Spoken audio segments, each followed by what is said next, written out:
The Jake Asman Show will begin shortly. Thanks to all these great Patreon members who help support the show. Get your super chats ready. Jake will be here in just a moment. If you love the New York Jets, this is the place to be.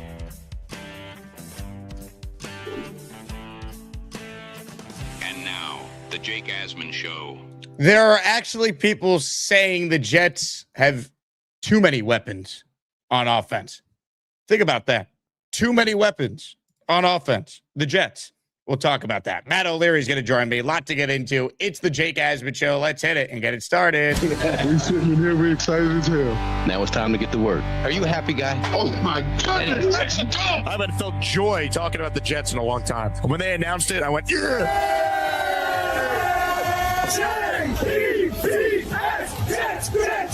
Let's go! A new chapter for the Jets has started. Aaron Glenn and Darren Muji are tasked with shaping the future of this franchise. Will they be the ones to finally get it right? We will be here for every step of the journey on the Jake Asman Show, breaking down all the storylines, every game, and everything in between. Please subscribe and hit the like button below. Super chats, baby. Cut the line. The Jake Asman Show starts right now. Here we go, Jet fans. Welcome in, everybody. It is indeed the Jake Asman Show. Live on a Thursday. We are presented by PrizePicks. Click the like button and make sure you subscribe to our channel. A reminder, the month of April is about to end. So if you want your name added to our intro, make sure you sign up for my Patreon before the month ends. You'll get bonus shows, that name in the intro, find out about exclusive events, including the event we're planning on July 11th, merch store discounts, and a whole lot more. Plus the best perk, access to our private Discord where you can keep up with everything going on with the show and talk to your favorite Asmaniacs behind the scenes. With that, we say hello right now to our guy, Matt O'Leary, who joins us for the first time since the NFL draft wrapped up. Matt, the Jets have a brand new draft class. How do we feel about the current state of the franchise? Yeah, the offseason champs are back, Jake. Feel pretty good about this draft class. Anytime you have 3 first-round picks, it's exciting. And a couple pass catchers in the first round. I'm not used to this, Jake. So, all things good right now. What were your emotions kind of in real time, living in the moment when they go with Bailey at 2 and then the Sadiq pick comes in at 16? It felt like many Jet fans were not excited. I certainly was not in love with taking Sadiq at 16. But once they made the Cooper pick, I think it all changed. Kind of take us through what your emotions were as you, Green Bean, and Ryan were doing the full draft night stream. Yeah, the chat was not in a good place. I wasn't in a great place either, to be fully honest with you. 2 was a little bit of a surprise. Like, I know David Bailey was a name that was brought up for a long time, but I was still on the Arvell Reese train. I thought it was going to end up being a smoke screen, but the smoke was obviously very real. And then with Sadiq, I liked the player, but I wanted to make sure they came away with a wide receiver. It kind of felt similar to me to 2022 when they took Sauce Gardner at 4 and then Garrett Wilson at 10. I'm like, okay, I love these guys, but I feel like you needed to come away with an edge rusher too. And then they trade up for Jermaine Johnson and you feel good. And that's kind of what happened with Omar Cooper. I think that was the cherry on top of the first round. And they followed up with a strong, day 2, adding D'Angelo Pons. So really excited about these top 4 guys that they added. I think they should all have an impact in year 1. Who's your favorite pick of the picks they made?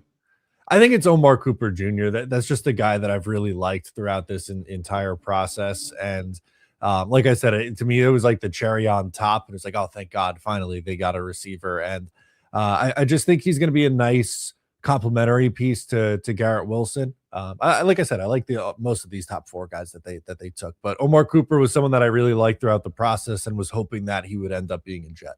I'm right there with you. Once they made the deal for Cooper, it's like, wow, I'm actually really excited to see what they could do now with Kenyon Sadiq. And never in a million years would I expect to see actual people online with outlets saying that the Jets might have too many weapons. That is a real thing that, they have too many mouths to feed. I don't know if the offense could be successful. And then the other angle is, the Jets, they're going to win too many games now, and you can't do that, as if like Darren Muji was supposed to just go into this draft and try and take guys who were projected to go in the 7th round with 4 picks in the top 44. let's start with just that narrative because I think it's ridiculous. I think it's lazy, and I think it's typical anti-Jet nonsense that you always see. The one time the Jet fan actually has, some hope restored briefly, people can't wait to rain on the parade. But what's your take on those saying the Jets have too many weapons now? I mean, this is a team that has been bottom 10 in offense for the last 10 years, right? And, you had the outlier 2015 season. Then before that, it wasn't too great either. So I think it's objectively just absolutely ridiculous that could be the takeaway. And I think part of it, honestly, comes from the fantasy football crowd where it's like, oh, Kenyon Sadiq, great player, but what's he going to be like on the Jets? Or Omar Cooper Jr., exciting first round wide receiver talent, but what's his role going to be like on the Jets? And I just don't think it adds like good discourse to the conversation. And like, I just hate that the Jets have to always be the punching bag and the laughing stock is that they took these two guys who are exciting, offensive weapons, but it's all, they're going to go there and rot because it's the Jets. Well, why can't the Jets finally have a good offense, Jake? I've been watching this team for over 20 years and it feels like they never have a good offense. So when's it going to be our time is my question. It's ridiculous. And look, the only way it changes overall is if the Jets win. But the idea that in the offseason, a team that last year had a wide receiver who didn't play after the month of October, lead them in receiving with like 400 yards. And now it's a problem that they went out there and they added 2 legit pass catchers in the first round of this draft. It's so crazy to me. And, you look at where the Jets are right now, they're about to join what we hope is the modern NFL. Like you look at teams around the league, this is what all the good teams have. Like you want to have different playmakers. That's how you add to your team. Speed, versatility. That's what the best teams look like. Plus, we all know injuries happen. Now the Jets maybe have a little more depth to be able to survive them. Once Garrett Wilson went down last year, the depth chart at receiver was embarrassing, not to mention the quarterback situation. Like you don't need to just rely on one guy to truly take over. You raise the floor of your offense. Now, we all know there's questions, like can Frank Reich design a creative offense, but you can't double one guy anymore. You should have some matchup nightmares across the board. Forces defenses into different decisions they're going to have to make on the fly based on your personnel. There's just so many things that happen when you have really good players to help a quarterback who, when he's protected, I believe could still be effective. I just cannot believe this has become a thing over the last couple of days. Yeah, and like they're not predictable, which over the years, recently, it's okay. You have Breece Hall and Garrett Wilson, and then Garrett Wilson's out, and it's okay. We're going to put 9 guys in the box because they're just going to try to run the ball with Breece Hall, and it became a very bland and predictable offense. And I think the questions about Frank Reich are absolutely fair. This is a guy who was going to be retired a couple months ago, and now is being the offensive coordinator. And Gino didn't look great last year. And sure, circumstance matters. And I think the Raiders were a really tough situation to go into last year. Bowers missed time with injury. The offensive line was a mess. That just was an abject disaster, no doubt about it. But that to me isn't enough to be like, oh, well, now you have too many weapons and too many mouths to feed. No, that like, this is a good problem. This is a first world problem to have. Wouldn't it be nice to have depth at receiver you feel good about? Wouldn't it be nice to have 2 tight ends that you really like and just give this team some options, on the offensive side of the ball? Here's the question that should be asked after the draft. What's the actual ceiling and now the floor for this offense? That's the question, because they've dramatically improved. I mean, again, you look at the projected offense for the Jets here with the O-line they have coming back, with the additions they made at receiver and tight end, getting Braylon Allen back as well. Breece, let's say for the sake of this conversation, he's either on the tag or they work out a deal with him. I do believe he'll be a Jet in 2026. What am I missing here? Like, again, I'm not telling you Geno Smith is still a great quarterback or ever was even a great quarterback, but comparing him to what we saw last year, I mean, blindfolded Geno Smith is an upgrade over Justin Fields. That I'm convinced of. There's players here. I think the biggest question is, what is this offense's ceiling, and do they have the right offensive coach to maximize these players? But they clearly have talent on this offense now. Yeah, I mean, they're 29th in the league in points for a year ago. Can that, like, this isn't asking a lot. Can they get to top 20? I'm not even asking about top 10, but can you be like, I don't know, 18th in offense? I'd be thrilled with that. It's something that they haven't been in, like I said, in over 10 years, which is nuts to think about. But, like you said, especially with the floor of the offense, especially the last, month when Brady Cook was starting and Garrett Wilson was out and they shut down Breece Hall, they're running out, an expansion level roster. And I just don't think you're going to see that. And this doesn't necessarily mean, I think, the Jets are going to go out and they're going to win 10 games and be a playoff team this year. I don't think that's a fair expectation or ask of this team, but they should look like a much more normal football team and give us a real chance to evaluate this coaching staff, which we all have a lot of questions about going into 2026. I mean, you gave the stat before, but just so everyone is aware, not only are the Jets the worst offensive team in the league during the playoff drought here, if you just look back at the last 10 years, they're the only team in NFL history, right? Well, since the merger, 1970, to rank in the bottom 10 in scoring and offensive yards in 10 straight years. They were the only team last year to play a 16-plus game schedule and not have a single 400-yard receiver. Garrett Wilson led them with 395 receiving yards. He didn't play most of the year. So the idea that there's some saying, well, they have too many weapons now, that's ridiculous. And then the other narrative is, well, they're going to win too many games now. Again, that to me is not a problem. You have 3 first-round picks. We have no idea what next year's quarterback class will look like. We all assume the Jets need to be picking in the top 5 to get their quarterback. We don't know that. Some of the best quarterbacks in the league were not picked in the top 5, right? We also don't know if the quarterback class next year is going to live up to the hype. Maybe the Jets actually have a season where they show some signs, but all of a sudden we know Geno Smith's not the guy, but there's a disgruntled quarterback out there that makes more sense. We don't know how it's going to play out. So the idea that it's the only path for the Jets to get their long-term answer at quarterback is just to be terrible. 1, I don't buy that. And 2, who's to say the Colts aren't worse than the Jets? How do we know Dak Prescott doesn't suffer an injury or an injury to Jordan Love? The Jets have multiple avenues where they could pick high in the draft. It doesn't just need to be their own pick. Yeah, well, look at how for instance, how the Bears got Caleb Williams. They got him because they got the number 1 pick because of a trade they made the year before.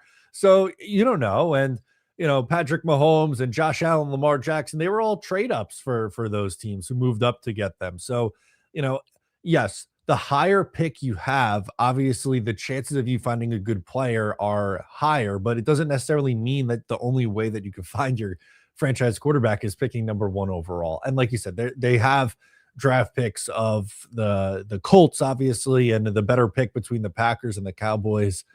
Let's worry about 2027 when we get to 2027.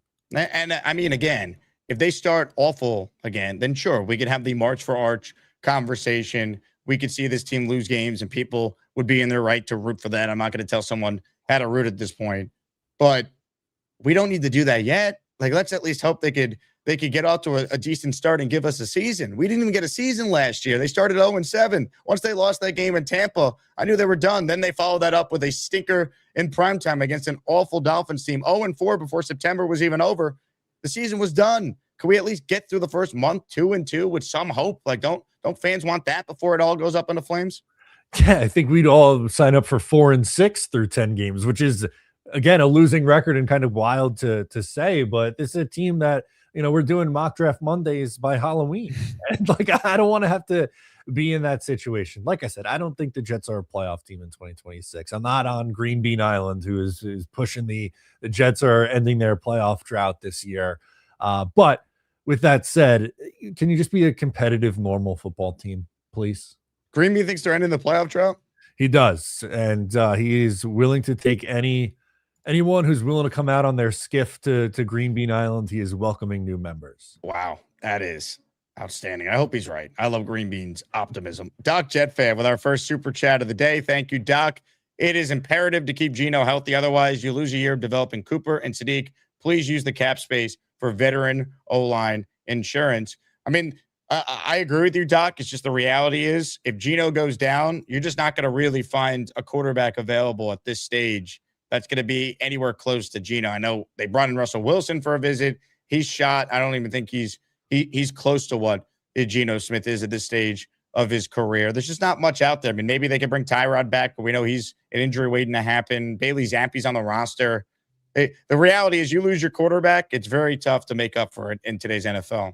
Yeah, it definitely is. And I was honestly a little bit surprised in a way that there was so much negative reaction to the potential of Russell Wilson being QB2. I just don't want to deal with it. Would I lose sleep over it? No, but like, do we really need Mr. Unlimited walking around? He's a corny guy. He definitely is a corny guy. But like between him and Cooper Rush, what are we talking about? Quarterback 42 and quarterback 44 in the NFL? Like I can't get there and lose sleep over it. That's fair. You're probably right. It is probably that level of quarterback that we're talking about here. Comments, questions, super chats. They cut the line. Matt O'Leary is with us here. We're talking all things Jets. We're talking draft. We'll get to your calls as well. And I want to congratulate Chef Kevin on his big-time victory over the big fella in the Final Four. And then yesterday, the first ever overtime period was needed in the Final Four between Gary 3D Boxing and Charles Eugene M. Gorman. And in overtime, it was Gary 3D Boxing advancing, which means the finals are set. The Asmaniac Championship tomorrow afternoon, 4 p.m. start time. Chef Kevin, the 7 seed. Gary 3D Boxing, the 1 seed. It is all happening. Asmaniac Madness is underway. Make sure you vote to make your voice heard. Matt, your thoughts on the finals matchup? Yeah, I mean, this is two great matchups going, two great opponents going up against each other in the final here. Charles Gorman even was trying to campaign votes on my channel yesterday when I was live with Jeremy at 3:00. Unfortunately, wasn't enough to get him over the hump. Sorry, Charles, but a great final here. Charles had a great run. It just, unfortunately, it wasn't enough for Charles Eugene M. Gorman, but he fought valiantly, and as did the big fella. But here we go. Gary and Chef Kevin, that will come your way tomorrow on the show. We'll get to your calls coming up. Matt O'Leary is with us here in his weekly spot. Super chats will cut the line. Our weekly raffle will be this upcoming Sunday is the target for the weekly raffle. Joe Klecko, signed football, signed Vinny T jersey, signed Garrett Wilson jersey, signed Braylon Allen jersey, signed CJ Mosley jersey, all that up for grabs on Sunday. No Saturday show. Got some stuff going on. So I will give you guys a Sunday show instead if we're looking ahead to some weekend programming. Comments, questions, super chats. They cut the line. Matt O'Leary with us here. All right, Matt, let's run through some of the other picks in the draft class here. We spent some time on day one. You mentioned you liked the D'Angelo Pons pick. What's his role as a rookie? What are you expecting from Pons? So I definitely think he starts, but I don't know if it's going to be at outside corner or slot. I think he'll have a chance to win a job as a starting outside corner. And I know the size, right, at 5'9", many think he's just going to slide in because the size isn't going to match up well. But, you know, he went against really strong competition against outside receivers. You know, Denzel Boston was a guy that a lot of Jet fans were hoping for at the back half of the first round or in the early second round. And he dominated against Boston. He didn't allow much in the receiving game, even picked off a pass against him. So I'm kind of hoping he wins that starting outside corner job and proves people wrong. But I definitely think he is starting in some capacity for this team. I definitely think he's going to play a lot. I'd be surprised if he's not one of our favorite picks by the time we get to the end of the year. Just you watch on the way he plays. I mean, everyone says it. It's true. He's another version of Aaron Glenn. Yeah, it's a good comp, right? Like a smaller, undersized corner who's still really physical and can make plays like that. I think Pons coming here and working under Aaron Glenn, I don't know if there's a better spot for him, honestly. Yep, it really does feel like it is a match made in heaven, 100%. Hit the like button if you're just joining us. Your call is coming up. All right, let's get to the other picks they made now as we head to day 3. Your thoughts on Darrell Jackson Jr.? Feel like we're not spending a lot of time talking about him because all the attention, and rightfully so, has been on the pick right after Darrell Jackson Jr., which we will get into. Yeah, I think Darrell Jackson Jr., like not a super flashy player, but is going to be a part of the interior defensive line rotation. He's really strong against the run. And, you know, from this offseason, the Jets really emphasized getting better against the run by the guys that they brought in free agency. And now even in the NFL draft too. I would expect him to play on early downs. I don't think he's going to rack up a ton of sacks or anything like that, but solid rotational interior defensive lineman in round 4. That's usually the range you could find those guys. All right, here we go. Cade Klubnik. I joined you guys on day 3 of the stream after the madness of this pick. Now that we've had some time to think about it, give us your thoughts on Cade Klubnik. I still don't feel great about it, honestly, because one, you traded up for him, but two, I mean, I think this is a 6th or 7th round player that they moved up for. You know, they were like 68 picks in a row after the Jets took Klubnik where a quarterback didn't go. And, you know, there's rumblings of other teams, maybe they were interested, but, you know, I just don't think it's unfair to, I don't even know if criticize is the right word, but just be weary of this approach after a year ago, their approach on day 3. Like, I don't think every decision this team makes, especially on day 3, you know, everything has to be an A+. This wasn't for me. I have, you know, like I said, some questions about the decision to move up and specifically for this player. I think the hope for him is that he could develop into your long-term backup quarterback. And if he does that, then it's worth a 4th round pick. But we'll see. Obviously, over the summer, I'm very curious to see how he looks in training camp in the preseason. Hopefully we get to see a lot of Klubnik, but probably my least favorite pick of the draft. Does he start the year as the number 2 or the number 3 quarterback? I'm hoping quarterback 3. I'd rather just some veteran, you know, pick one out of a hat to be your quarterback 2. I think in a perfect world, Klubnik is kind of just sitting there developing this year. I don't think he's ready for NFL action. Yeah, to me, I would just have Bailey Zappi be the number 2, and I'd have a competition with Klubnik and Zappi and see who ultimately wins it. The second Geno goes down, I would like to see Klubnik play because I just don't see the point in playing another washed veteran. Now, Glenn might not be thinking that way. He might be thinking, well, I got to still try and win some games here to try and save my ass. But from a fan, I'd just rather see Klubnik go out there and play, get some experience. Do we have a viable backup? Find out what he is over the course of the year. Yeah, and look, I'm not super high on the player, but he's a Jet. I'm rooting for him. It would be awesome if he's the franchise quarterback. I hope that's what ends up happening here. But, you know, we'll see. I don't know what the right path for him is. I think we'll have a better idea in training camp when we start to see how much he's able to handle. I should mention this because I haven't. Today's daily raffle prize across our shows is a very good one, Jet fans. It's actually a double dip from one of our weekly raffle prizes. Signed Vinny Testaverde jersey, as we're talking about the quarterback position for the Jets. One of the better ones in franchise history. Vinny T jersey up for grabs as part of our daily Asmaniac raffle. Shout out to Black Gypsy. He's the first to enter said raffle today. Black Gypsy in for 1. The Jet fans getting a little crazy. Oh, yeah. All right.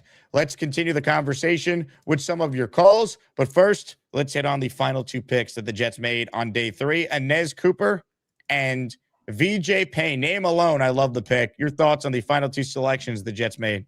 Yeah, with Inez Cooper, that's a guy who had a lot of starting experience at right guard and, you know, played next to somebody who went very high in the NFL draft here. So he's going to be depth this year for you. I don't know if he ever develops into a starting level player, but there's certainly potential there. And I think you feel better about him being your first interior offensive lineman, you know, off the bench over a guy like maybe Xavier Newman or whoever else that they have on the interior offensive line.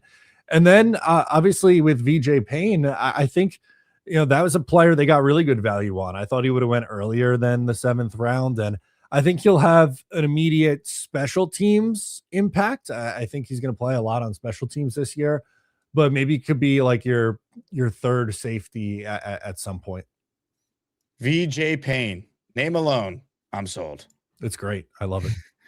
All right, we're going to get to your calls. But first, we pause for this message from Beastbreaker. This new quarterback that I like from Clemson, great kid. He may have went to a shitty college, but I'll tell you what he did. He did something about it. Your thoughts on that draft analysis, Matt, before we move on? You did something about it. That's what I'm saying. That's what it's all about. Ladies and gentlemen, first up today on the Gusbuster Umbrella Hotline is a guy who is beloved in this community. He's so beloved that he has a spot in the title game against Gary 3D Boxing tomorrow. Ladies and gentlemen, we say hello to the chef. He's always cooking or coaching or flashing his green. This man is cooking or kicking Asmaniac. He's at the tailgate, he's cooking, blowtorch in his food. A die-hard Jets legend, the chef they call Kevin. Chef Kevin. Yo, what's up, fellas? How y'all doing? Chef. What's up, Chef? Hey, man, I'm feeling great. That Gator introduction, man, so smooth. It works so well, man. Yo, definitely thankful. Jake, man, love the hat, man. Appreciate the support, man. Matt, thanks again for the stuff, man. Yo, you had me rolling with that Russell Wilson scrub comment, man. Like, if we bring him in, man, it's like for like what kind of teaching, what kind of skills can he show to Klubnik? Like Gino's looking at him like, dude, I'm better than you. Like, why are you even here? Like, I don't know, it doesn't make any kind of sense to me. The so thank you for that. The weapons talk. I think we just got crowned the offseason champs. If they're already saying we got too many weapons, we won. The offseason's done. What more can we do? We're back. This is what I'm saying. All right, we got the wet. Okay, cool. For me, I feel good with the. I'm with you too on the pond stuff. Like, I just hope AZ last year, AZ like the first seven games there wasn't any production. He didn't really play. Then his next 5 games he had some kind of production, and then that was it. He missed like the last 4 games or so. So I'm hoping that he could take, he can start, and then Pons can beat out Stevens for that other corner position. Then we're pretty locked up, man. If they can really lock down and get some turnovers, man, like that would be nice to see if we can get some turnovers. Like, that'd be great for our offense. And then with the weapons that we do have over there, just spread the ball out and kind of run up the score, man. This is like, it looks good, but we won't know until everything's like, kind of put it together on the field, and then the coaching really gets involved. Well, we got the right coaching, don't we? Baby. He got the superpowers, man, and that's what we're all waiting on. We're either waiting to see it happen, to see those superpowers get put to good use, or to see it go the other way. And for the most part, man, us people that ride or die with the Jets, yo, we want to see wins, man. Tired of the tank stuff, the doubles. Like, let's get some production, man. Let's get some wins. Let the fan base feel good rather than be like the laughing stock of the league. Like, get some respect, man. The Dolphins ain't the Dolphins. Obviously, in New England with Vrabel, they got some of their own mess going on. And with the Bills, they ain't got the weapons, man. We got Cooper, man. Like, they ain't got the weapons like that. And hopefully, we could rattle Allen up, get like split games with them. They win one, lose one against us. This is just off of hope, man. But we won't know until the mini camp, rookie mini camp, start seeing some stuff. The OTAs, and then the summer training camp and all that. Once we see everything put together, then we can start feeling a little good. Preseason, I don't take too much stock into that. That's kind of just filling out the depth chart, seeing where everyone's going to be at. And then game one, man, that's a show. That's where the lights are shining the brightest for that first game, to see if Glenn can really talk his talking and the team having his back, man. That's what I can't wait to see, man. Kev, from your lips to God's ears. Now, how you feeling about tomorrow afternoon? You versus Gary 3D Boxing. A lot of people counting on you to knock off Gary 3D Boxing. Hey, Jake, man, I'm feeling really good, man. I'm not even gonna cap, man. I'm not even gonna say, oh, I'm a little nervous or whatever. Like, I feel good going into this. Gary's a good dude, man. I've known him for a little bit of time now. We've seen each other. I can't really talk too crazy about him, man. I know people will probably want to see me going at him or whatever. We'll see what happens, man. But for myself, I'm a competitor. I want to win. I feel like with the work that I put into this tournament, you guys see it. You hear the callers call in talking about me. Like, none of this stuff is fake, man. I heard Neil yesterday. Shout out to Neil, man. I think it's obvious, man, that kind of lit a fire under me, man. And, really going against Neil showed like, yo, when I went against him, I had all my Asmaniac stuff on, to be like, yo, what can you say now? And then once I beat Lane, that's when I really had that hunger to like really just take it the whole way, man. And I'm trying to show the community, the Asmaniac spirit, my interpretation, and I'm gonna put on a show, man, for real, man. I'm somebody in this community that likes to uplift, like the Gormans. I was the first person to offer him a job here with Asmaniac a couple years ago. Gorman came to the Cloverleaf during Jake's Asmaniac meetup after the green and white scrimmage. He brought the freaking roof down. All right. I was afraid to go against Gorman. Like if Gorman beat Gary, I'd be more afraid. Gorman's electric, man. You don't know where he's gonna go. But for Gary, man, he knows. He knows. This is one that we're gonna battle it out, man. And right now, I have my little Jets take stuff. I really don't even want to talk Jets, man. I want to get right to it, man. That's what type of time I'm on. Love it, Chef. We'll talk to you soon. Appreciate you. Appreciate y'all. Go Jets. With the first pick in the 2026 Asmaniacs Final Four draft, the people choose Chef Kevin.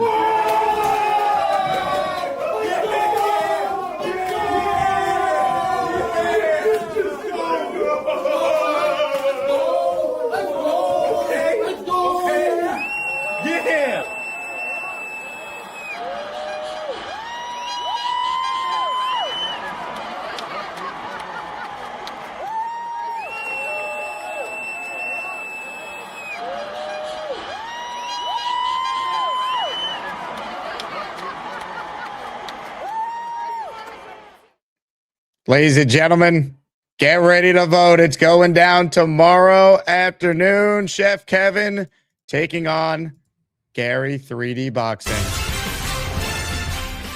Matt, get ready. It's going down. What a matchup. What a start, too. Love it. Let's see. Jay Petito checks in. Any idea what our overseas game is going to be this year? Maybe Cleveland, ? Does Cleveland play in London? I don't know off the top of I heard rumblings of Detroit. I don't know if that's true or not. I think Detroit has a game in Germany, and the Jets play them on the road. And the Jets play Cleveland at home, and the Jets don't have an away game overseas or a home game overseas scheduled, unlike last year where they did. So Jay Petito, it wouldn't be Cleveland. I think the Lions is a possibility because they play a game in Germany, and I'd have to look to see if any of the other teams the Jets are scheduled to play on the road are scheduled to have an international game or not. Yeah, that's a great question. The Saints, no. Lions, no. Falcons, no. Niners, no. So I guess it would have to be Detroit. So I'm looking at it. Yep. Here are the games that have been announced. We know the Rio game is Ravens Cowboys.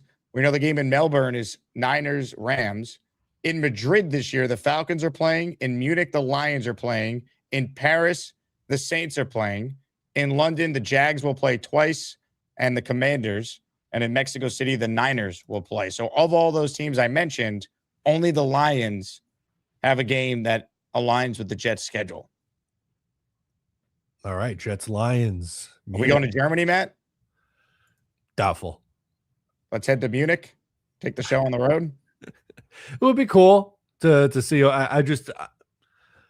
I don't know if I'm willing to spend that kind of money on this football team right now, Jake. If they start winning some games, maybe I feel a little bit better about it and pull the trigger late. There was no worse feeling than watching your team lose in another country, like it was for me 2 years ago when they lost to the Vikings. Yeah, I mean, you had the Vikings one, which is a heartbreaker. Last year is embarrassing. There's just been a couple rough ones in a row. The Falcons game in 2021, a few rough ones. Boy Green writes in, great question here. Is Matt O'Leary releasing the full schedule again this year? I'm going to do my best. I told Brian Costello I was going to beat him to the schedule again. I was in on that conversation at the Badlands event. It's funny. You two are the ones who get it every year, pretty much. Yeah, we'll see. I'm gonna do my best to do it again, but TBD. Let's hope the Jets get off to a decent start. I think they're going to play Salah and Tennessee week 1. That would make a lot of sense. That would be my guess too. Just follow recent history. Last year, Rodgers' revenge game, of course, week 1. A couple years back, Sam Darnold revenge game against the Jets when the Jets replaced him with Zach Wilson. That was week 1 in 2021. I could see it now. Jets at Titans in Nashville. That will be the Asmaniac meetup game if that is indeed a week 1 bout. 1 o'clock. Spiro Didi's on the call, baby. Let's go. Shining Wizards Kevin says, Jake, where is that Cloverleaf Tavern you got repped on your hat? The one in Caldwell, New Jersey? Yeah, man. The one that Chef Kevin's the head chef at, baby. I'm wearing this for Chef after he advanced to the Asmaniac Madness finals. Tomorrow I'll wear maybe this hat and I'll have a boxing glove in my hands for Chef versus Gary. Yeah, you got to be impartial, right? You got to be fair to both of these guys. 100%. Big fan of both of these Asmaniacs. They certainly earned anyone who made the tournament. Think about it. The show has 45,000 subscribers. We're on every day. We take calls year round. If you made the tournament, you're doing something right. If you made the Final Four, forget about it. You can't go wrong with any of the 4 people we had left. And how close these matchups have been, I think basically justifies that. Asman writes in, love the draft logistics and board navigation. Let's give Cade the opportunity with no holdback or tags. Is that what great organizations do? Why not? Well, not necessarily with day 3 quarterback picks, Asman. If they took Cade higher, then I'd agree. Let him be the number 2 after Geno. But there's a debate. They could probably add another arm, and Cade could be the number 3 for maybe the first half of the year. And then if the Jets fall out of it, they start the transition for Klubnik to play towards the latter half of the year. I could see something like that. Yeah, it wouldn't surprise me if he does play this year. I think it'll be kind of the end of the season, like we saw with Brady Cook. Hopefully, it would go better than what it did with Brady Cook over the last month. But you don't see really too many day 3 quarterbacks get the early nod, so that would surprise me. J-Boy says, I think we open in Buffalo week 1 so Bills fans can party. Costello thinks it's going to be Jets at Bills because the Jets closed out Ralph Wilson. They'll open the new stadium. That's not a matchup that I really would look forward to. I wouldn't want that to be the week 1 opener. Ladies and gentlemen, the 0-1 start is officially underway. I look forward to all the people calling in and telling us how the Jets are going to win that game. Oh, yeah, but we'll convince ourselves. Come on. Schedule comes out in May. You got how many months to think about an upset? It's going to be great. Unbelievable. Let's get to some calls, shall we? Gusbuster Umbrella Hotline is open. Ron L. is up next today. What's up, Ron? Hey, Jake. Hey, Matt. How you doing? Just a question about the Sorsby thing. Now, if he were to come out, I know you have a show I haven't watched yet on Sorsby. If he were to be in this past draft this year, where would he have been slotted? Has anybody talked about that? I'm just curious. Day 2 or day 3 pick. He's a lot of hype right now. It's like if he puts it together for one more year, then he could be a potential first round guy. Oh, okay. I was just curious, like as far as where he would be in that. And another thing is when they took Rob Moore in that supplemental draft, it cost the Jets Brett Favre the following season because they had forfeited that first round pick. So that he's Favre is who they wanted. He went in that draft that year. So anyway, so you always want to be careful with the number 1 pick. So anyway, we'll see. I wouldn't mind taking him if somebody thinks he's right. People think he's good. If just to mention, if Chef Kev wins, he should name a dish after like Asmaniac or something at his restaurant. Yeah. We can all go order the special, the Asmaniac special. Love it. Great idea, Ron. July 11th. When will you be releasing information about that? Hopefully next week. I can tell you this though, Ron. Matt O'Leary is intimately involved in this event. I will be there. Okay. I'll definitely be there, and I have a bunch of Jet fans to come over there. So, well, wherever it is. Have a good day, guys. Ron, thank you very much. Appreciate you. Let's see here. Do Chevy in our raffle for 2. Appreciate you, Chevy. Yeah. He goes, I need that Vinny jersey. Vinny T signed jersey up for grabs today on our show. I'm back on the green Kool-Aid. We're sniffing 9 wins in a wild card spot. Omar Cooper Jr. will take us there. From your lips to God's ears, Chevy, if the Jets win 9 games and make the playoffs, that would be incredible. And Aaron Glenn will get Coach of the Year votes, and I will lead the campaign for Glenn to be the Coach of the Year if he wins 9 games with his team and they make the playoffs. Hell yeah, Chef. He's on his way to Green Bean Island. I love it. He's in his skiff right now, making his way over. I hope he's right. Give me 9 wins and a playoff appearance. Let's go. Green Bean Island, hit it.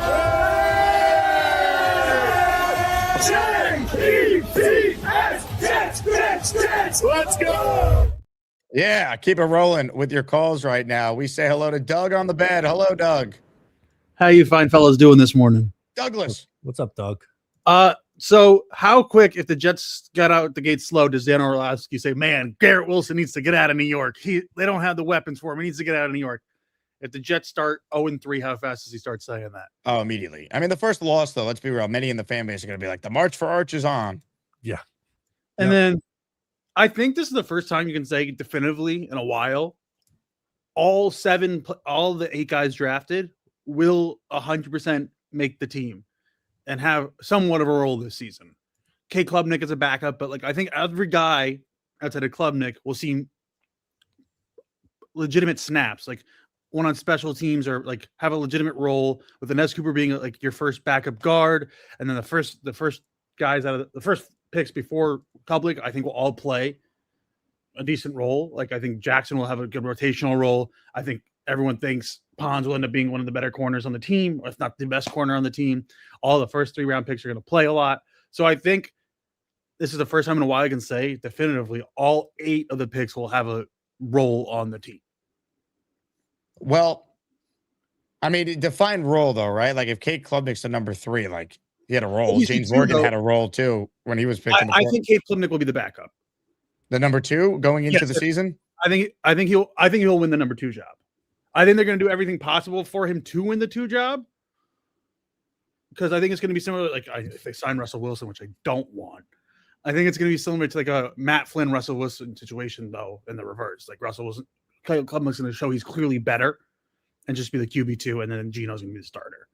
And then, like I said, I hope you're right, because I prefer Klubnik to just win the backup job if he truly earned it. I think the first 4 guys are starters. Day 3, you just never know. Like it wouldn't surprise me if Darrell Jackson Jr. is inactive at the beginning of the year. I think he's a good rotational D tackle to have, though, because eventually, he's in a room with a bunch of veterans that can help him.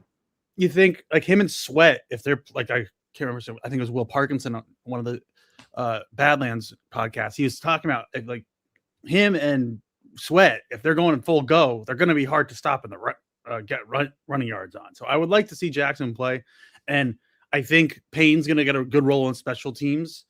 And I just think, again, it's still clearing out. Most of the mopes are gone from the old Sala regime, but there's still a few left. I think we're going to be rid of all the Sala mopes, and it's just going to be going into the future. I'm still iffy on Glenn, like most of the people are. I think most people are good on Muji. I'm on the tinfoil hat. This is all to get Kevin O'Connell as the head coach. But hey, whatever gets us to success, I'm happy with. So, but the sooner the better, because man, sorry for the language, but this shit sucks. I just like we have Jets YouTubers who haven't even been alive for the last time they were in the playoffs. We do. Shout out to Connor Long. Like this is like sad. It's sad that my best memory as a Jets fan is the 2010 AFC Divisional against the Patriots, and I haven't had a playoff memory since then. Nope. Like, I don't think you're getting one this year, Doug, but eventually. I highly doubt it. Hey, you never know. Crazy. Did anyone think the Sabres were going to make the playoffs this year going into the season? And remember how they started the year? They got boat raced by the Rangers, and they had the fans leaving the arena like, this team sucks. This team's never going to be good. And look, now they're win away from making it to the second round of the playoffs. So who knows? I'm not saying it's going to happen, but maybe an optimism would be good. Will be nice for a surprise year. You don't get very many surprise years in a positive. We got a couple of surprise negative years, like the Rockets. No, yeah, whenever we get surprised, it's a real kick in the balls. So I would prefer the opposite of that for once. Again, I've graduated high school, college, all that stuff since the last time the Jets made the playoffs. You've got married, Matt. You guys we have like real careers and lives. I just, would like to see my team playoffs. Like I've said this to people. I would go legally blind for 2 years if the Jets could win the Super Bowl. Legally blind for 2 years if the Jets could win the Super Bowl. The condition on it was, though, it would be the day after the parade. So I get to see the Super Bowl. I get to experience the parade. And then I wake up the next morning knowing I'm going to be blind. 2 years, boom, blind. You can't see. Wow. That's quite a sacrifice. I know. I love your commitment to this fan base. I think it's worth it because, like, in my general life, I've only seen, like, I've been alive for 4 Yankees World Series, but like I only remember like 1.5. I kind of remember 2000, then obviously remember 09. And then I'm a Rangers fans. They haven't won a cup in forever. The Jets, again, haven't been in the playoffs in forever. And then, like, I have a college national championship in hockey, which a lot of people don't really care about. So, it's tough. It's tough. I just want to see my team win the Super Bowl. And again, I would give up like 5 Yankees World Series for 1 Jet Super Bowl. Now, Doug, let me ask you this. You mentioned you have a career. Can you enlighten us on your career? Oh, I'm moving to Australia, but that's not like a career. That's just life. Because whoa! This is big. Yeah, I'm moving. I'm most likely Melbourne, but I'm moving in July. What? Booked? Yeah, I'm in Breaking Boston. sports news on the Jake Asman Show. Doug on the bed is about to become Doug in Australia. Doug on the bed in Australia. Wow! Wait a second. What are you doing? I'm most likely going to be doing something in hospitality. I don't know the specifics of it yet. I'm just filling something up, but the flights are booked. I'm moving. What company are you working for? Like, how does this happen? It's through a big travel organization, and they set it up and help me with a job interview and all that stuff. So it's like I might be working one of the big hotels in Melbourne. I'm just figuring that out. Stuff. Wow. I mean, you got to get connected with Craig in Australia then. No, I know. But yeah, no. Single, life not the best. So it's like Aussie Jet fan as well. Doug, I'm from Melbourne. You two could hit the clubs together. Aussie's calling. There we go. Clubs. I was planning on going to the Melbourne NFL game. Might as well, Wow, this is big time. I'm excited to see you down under, Doug. Hopefully this doesn't affect your Thursday calls to Matt O'Leary. Yeah. It's gonna be a little bit different with it because I think it's one probably sometime in the middle of the night there right now, but who knows? We'll see. All right, so would you be willing to never leave Australia for the rest of your life if I guaranteed you the Jets would not win the Super Bowl, but they would have they'd be in the mix in the very near future? You don't get a guarantee, but they're relevant. They're actually like a successful franchise. They're a guaranteed playoff team with a chance to win the Super Bowl every year. You're the Ravens of the Bills. Like, you've been knocking on the door. You're always in the mix. I think I would take that. Oh, you never get to leave Australia though, so like your family has to come to you. Australia is a third world country. It's still a very well. I'm just saying, you never get to come back to the U.S. Like even if someone in my family dies, I'm not allowed to come back. Yeah, allowed. They have to zoom you in from the funeral. This is tough because I want the Jets' success, but if someone in my family dies, I kind of got to be there.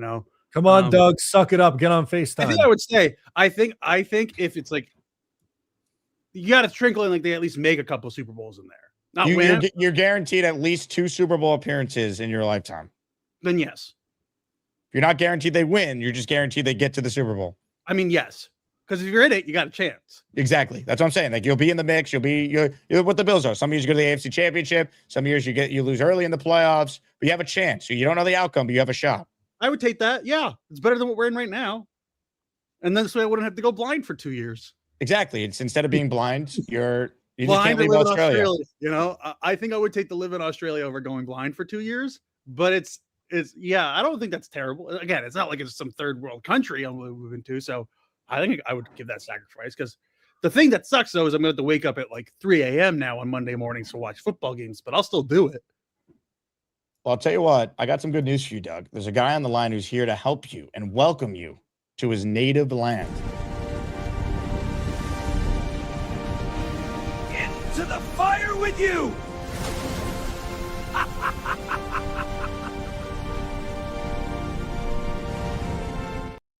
Australia Jets fan joins us now. AJF, welcome Doug to your native land. We can't hear you. I can hear you, man.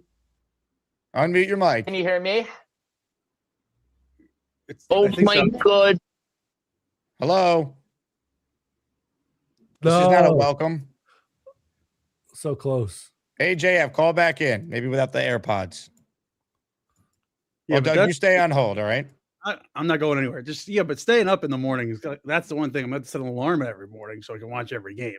Yeah, you realize like your ability to watch the Jets is going to be a lot different now. Like Craig in Australia, he's getting up in the wee hours in the morning to see this team lose. Yeah, but I will still set my alarm every day. And this is the time when you actually want like night games because that'll be like not an insane time because it'll be like more like 7 or 8 a.m. in the morning instead of 3 a.m. So AJF, can you hear us? I can hear you. Can you Yes. hear me? Yeah, There we go. I always call in with headphones because I'm scared that it's going to echo. So what time is it there right now? I don't know what part you're in, but Right now, it's almost 1 a.m.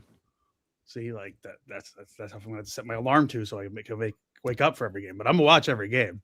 Yeah, I mean, it like depends on daylight savings here and there, but like the primetime games, so like the night games are normally like 11 or 12, like in the morning here, or 12 That's in the not bad at afternoon. all.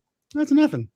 No, it's fine, but it's it's the 1 o'clock Sunday games that get you getting up early on a Monday morning.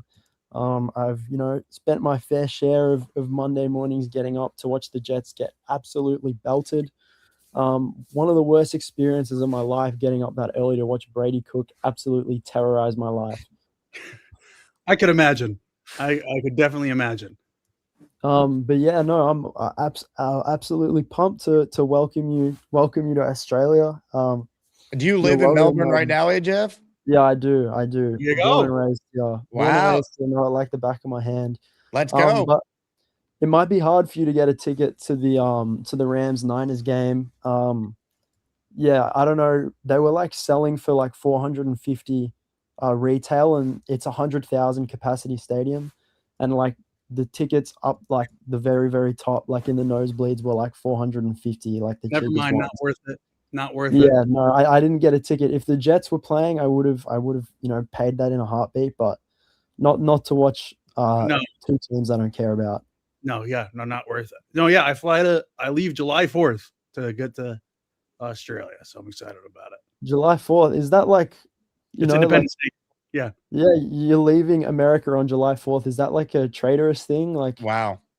Might be. It was just that was a cheaper flight that my dad booked for me. So like that's what I was like, okay, I'm out. Unreal. Well, I'll tell you what, we're starting an Asmaniac Jets fan group in Australia. So we have you guys, we have Craig, we have Sarah.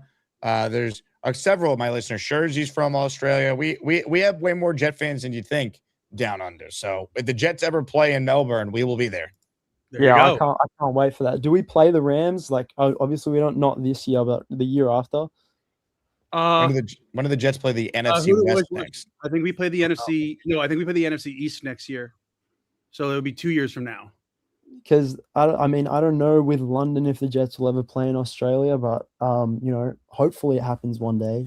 But we'd probably be having to play the Rams, I'm guessing. I'm pretty sure we play, or it's this season. What? It's the NFC North, right? Or yes, NFC North this year. Then it's NFC East next year, and then I think it goes back to NFC West. So 2027. So yeah. 2028 then, right? Yes. Yeah, it'd be the 2028 season. And we are scheduled as the away team against the Rams in 2028. So it'd be 2028. Let's cross our fingers. There you go. It would be awesome. It'd be a dream come true. I always thought that my first Jet game would be at MetLife, but if it's at the MCG, I'm not going to complain. No, you don't want to fly all the way to the United States and go to MetLife Stadium. I've seen like all the discourse about, getting there for the World Cup and how much of a pain it's going to be for all the Europeans. But yeah, I'll have to get, like, MetLife's on the bucket list. I'll have to go one day. I wish that I could watch the Jets play actually in New York, but MetLife will have to do. Well, AJF, Doug, you guys now have a budding friendship here. All right, AJF, you're in my Discord. Doug, are you a Patreon guy? Get on my Patreon, get in the Discord. AJF's in there. I will do that. Ladies and gentlemen, a meeting of the minds. Doug on the bed. AJF, Australians unite over their love of a bad football team in the Asmaniac community. It's really remarkable how garbage this team is and how many fans like outside of the New York area are actually Jet fans. Curly says, just stare at your toilet. It's the same as MetLife.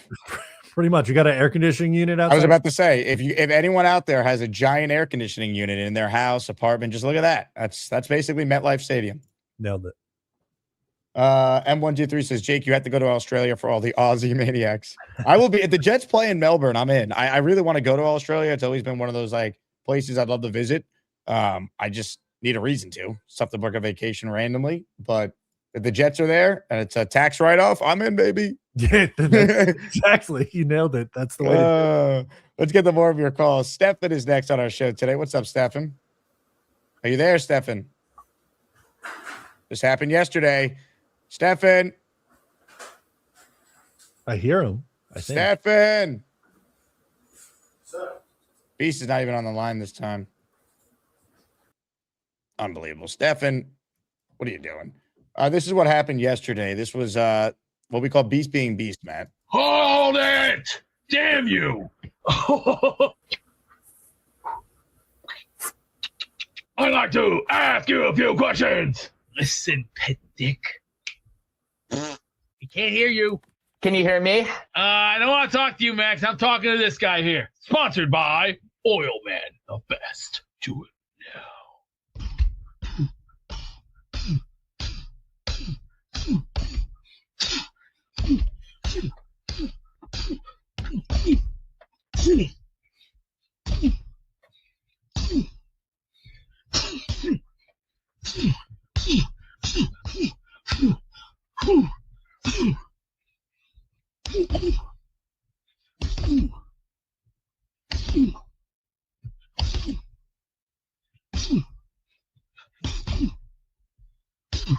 Put on our car.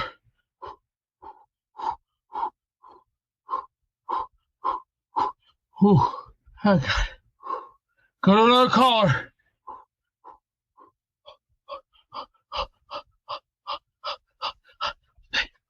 Hey. Oh, shit. Do not go in there. Woo!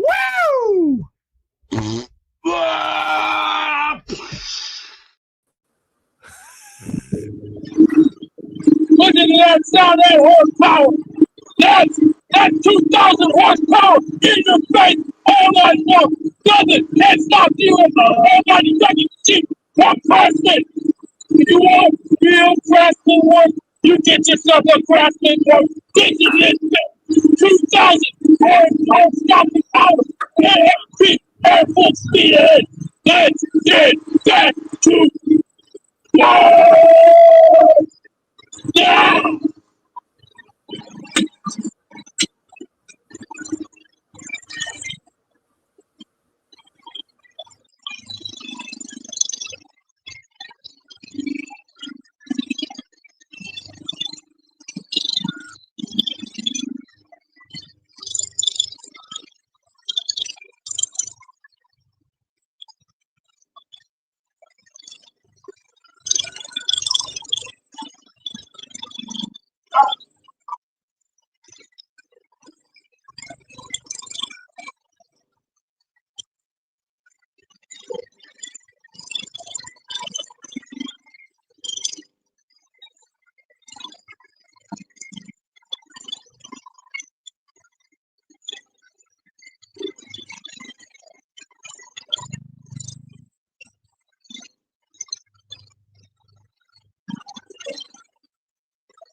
I'm enjoying watching Beast mow his lawn. Are you?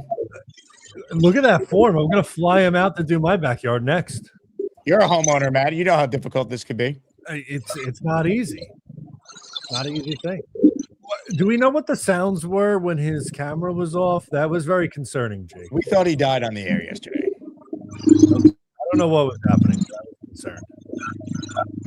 Beast being Beast, folks. Beast being Beast. Ladies and gentlemen, let's continue now with our show. First, a super chat from Travel with Experience, who cuts the line.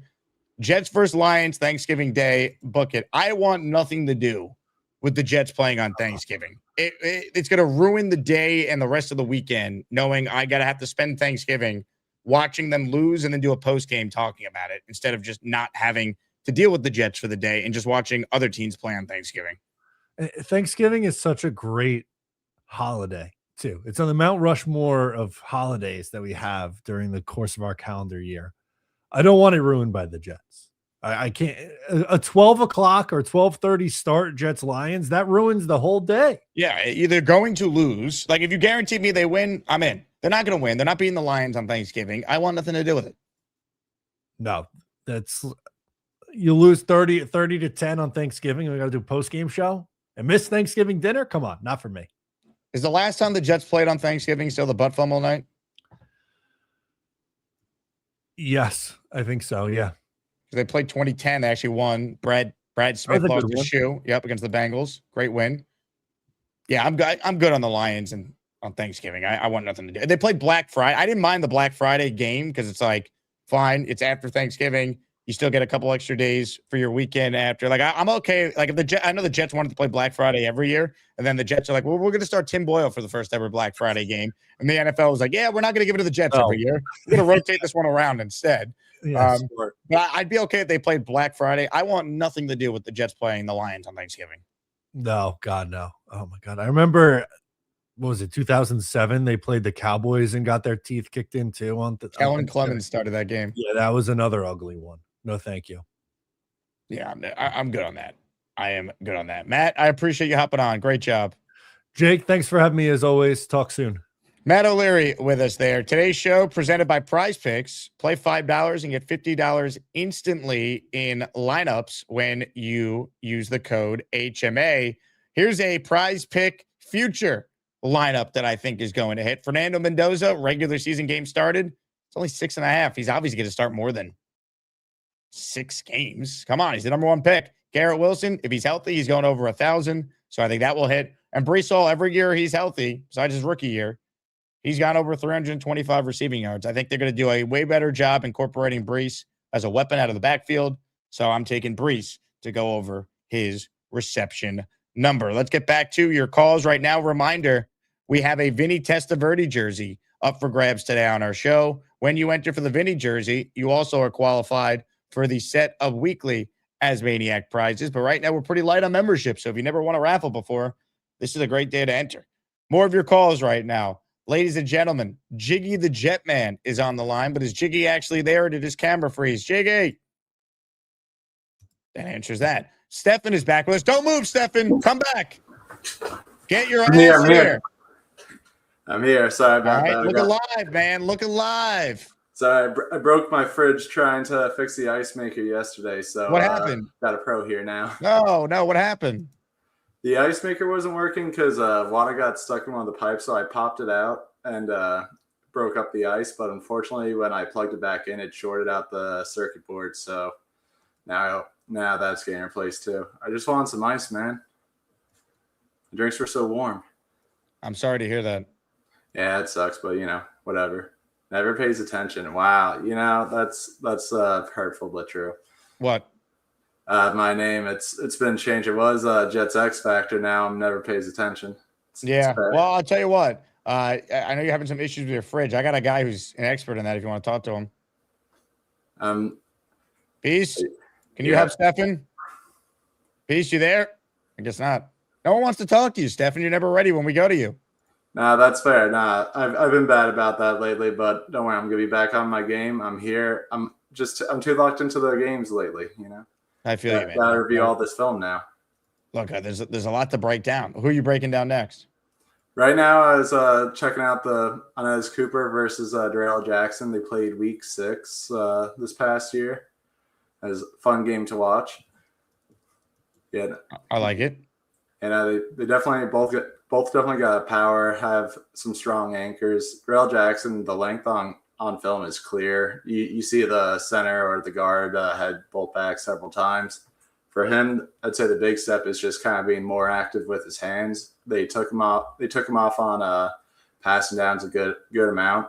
So to fully unlock that potential, I think he needs, just got to be more active, more aggressive with it. He showed it in 2024. I haven't gone into the film yet, but he had one of the highest pressure rates among defensive tackles that year. So you like the pick, it sounds like. Yeah, I'd say I'm a fan of the pick. At the time, I would have definitely gone a different direction.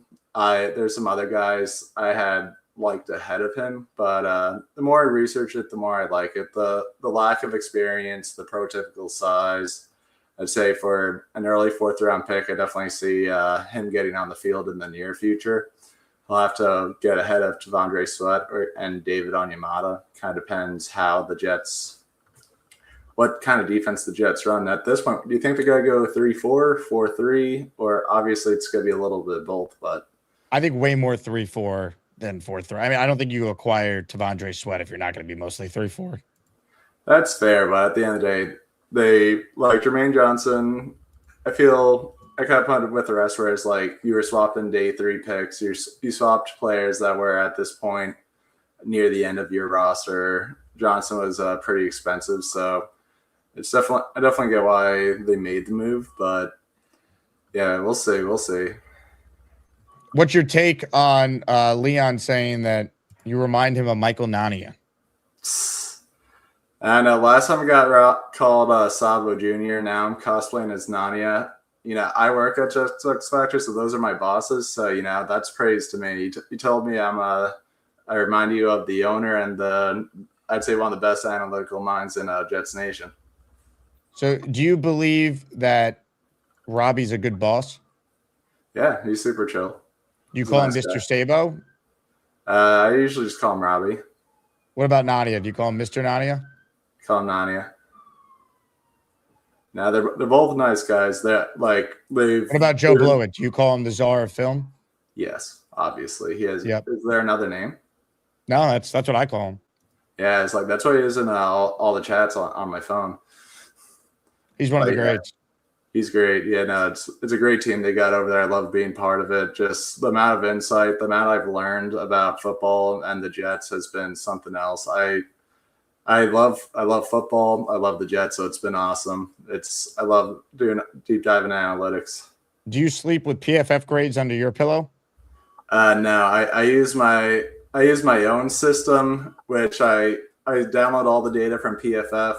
They give you the grades, but there's so much more that they have. So I combine all that and make my own composite grading system where it's like 30, it'll be anywhere from like 20 to 40% PFF grades, depending how much data they give. And then the rest is straight analytics. How many plays are they making? Are they getting stops? Are they getting tackles for a loss? Are they just making like basic tackles? Are they converting these pressures to sacks, to hits? Are they impacting the game? So I like my system because obviously I can't grade it all, which is why I use their PFF grades. But there's a lot more where it's like, why is this guy a 67 pass rush grade? He has a 20-something pressure rate. You make a good point. Yep, there's always more to learn. I always love the data. It's hard to watch all the players. I found out this year my spreadsheets were compatible with the college data, and boy, there are a lot of players, man. There's like thousands. So you're just looking at numbers all day, it sounds like. Yeah, on my own time, I'm a structural engineer. Then when I go to work, do structural engineering, build buildings, build schools. Then I go home and I stare at Jet spreadsheets all night, writing up stories, making my tweets. It's more of an obsession than a hobby. And do you think you'll be able to fix your fridge today? As really hoping. The recent discussion is not the ideal. It's not going great. What's the issue? I fried the circuit board trying to replace the dishwasher. Apparently, it's an issue with this type of fridge, and it's pretty old. So I gave it the final push over the edge, trying to get some nice cold water. And what exactly are you hiding behind you that you call in with the same Jet green screen all the time? Yeah, I'll see if I could. How do I remove it? I guess it's a recently refinished room. It wasn't for a while. So this is the Stefan office here? Yeah. We recently painted it. It's been, again, a lot of work the past year. We got new floors upstairs, a new master bathroom, a new kitchen, a new floors there, and hopefully not a new fridge. I'm hoping you gotta hang some Jets gear. I know. I was like, I got it. We got the dog as well. Yeah, I gotta get this bad boy up there. Nice. That's awesome. Yeah, it's got the signature from Fanatics. I don't know if I trust Fanatics at all, but looks awesome. And it's one hell of a catch from one of the best receivers in the NFL. I like it. I was there in person when that happened. That was our Asmaniac meetup game 2 years ago. Yeah, no, I'm trying to. I gotta catch up with my dad. He has everything. He has the full sack exchange. He has a Joe Namath jersey. He has. I'm trying to get him a Joe Klecko jersey, but right before I bought it, I realized there's no name on it, and I'm like, I'll tell you what, Stefan. There's a Joe Klecko signed football up for grabs in our raffle, so maybe you can win that. maybe. I was like, I got. Once I hop off the call, link my credit card. There you go. Gift the membership. Yeah, I gotta get that premium content, Jake. Well, good luck with your fridge today. All right, give us an update. Best of luck. Thanks for having me, Jake. Follow me. Are you a happy guy? Oh my God! Let's go! Stefan, well done. Follow Stefan on Twitter for all his, for lack of a better description, nerd numbers analysis at @LI_Jets. That's where you can find him.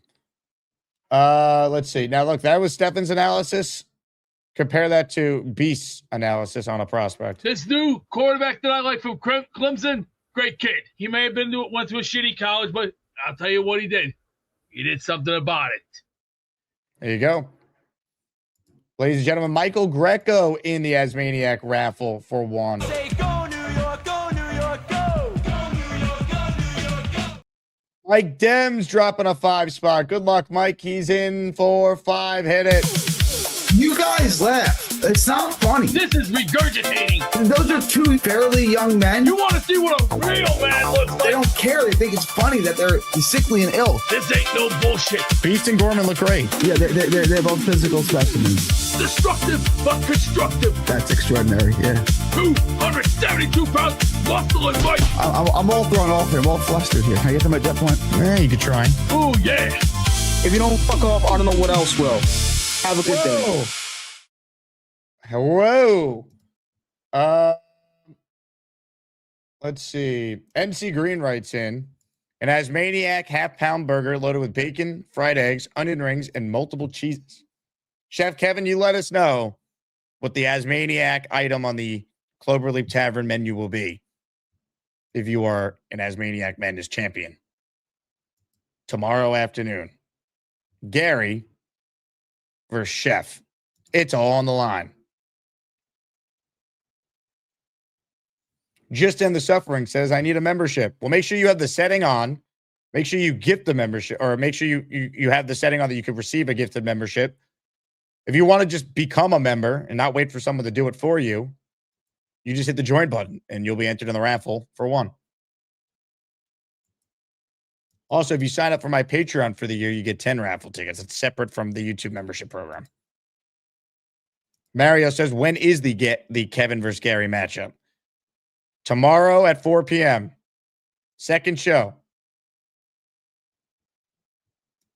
It's going down. Two guys that have been around a long time who had very different paths to get to the championship. Nonetheless, here they are with it all on the line. Who's going to win? Well, your votes will determine that. Asmaniac Madness is underway. Make sure you make multiple accounts and vote 50 times for Gary 3D Boxing. Comments, questions, super chats, they cut the line. Appreciate everyone being here. Hit the like button, home stretch of our show. Unless a bunch of people start to call in. Let's go Knicks tonight. They better win. I think if the Knicks come out and they play the way they started these last two games, they should win. I don't think it'll be as easy as Game 5 was, because I think Atlanta at home is going to show some pride. But the Knicks are the better team. There's a clear talent disparity. And I think it starts with the Knicks getting their offense run through Karl Anthony Towns at the beginning of these games. Get him involved early. He plays with confidence. They feed off that. And then it could be the Brunson show like it normally is down the stretch in the fourth quarter. And that's what was so awesome about being there for Game 5. Brunson took over the fourth with all NBA defenders draped on him. It didn't matter. He had that breakout game that you knew was coming. So I'm excited. I think the Knicks are the better team. Root for Philly to force Boston to have to play a Game 7. And let's hope the Knicks can close it out in 6 and then get some rest before the second round. Detroit is in a real troublesome spot. Like, it is wide open. The Knicks are the best team left if they play at their best. That's a big if, because this team could play great and then give you moments where you just scratch your head and go, huh? That's who they are, but they got to lock in and get it done tonight. Reminder, this show is available on Apple and Spotify in addition to being live every day on YouTube at 10 a.m. and 4 p.m. Eastern time. Aussie Jet says, how do I allow gifted subscriptions? It's a setting. Click it. DNAT says, sometimes rest equals rust. If it's a long layoff, but if the Knicks, let's say, close it out tonight, they'd play Monday or Tuesday, I'm pretty sure, game one. So it's not that much rust. Rather that than play a game 7 at the Garden on Saturday, huh? Especially because I'm going to the Yankee game during the day Saturday and have an engagement party for one of my friends at night. So I don't need the stress of a game 7. Scott Piazza says, vote for food, vote for Kevin. Scott says, Chef Kevin will feed you. Be food motivated. Vote for Chef Kevin. Kevin's going to get a lot of support, but so is Gary. M123 says, my fridge is okay in case you were worried. I was worried. I'm more worried about Stefan's fridge, though. What's the deal with that?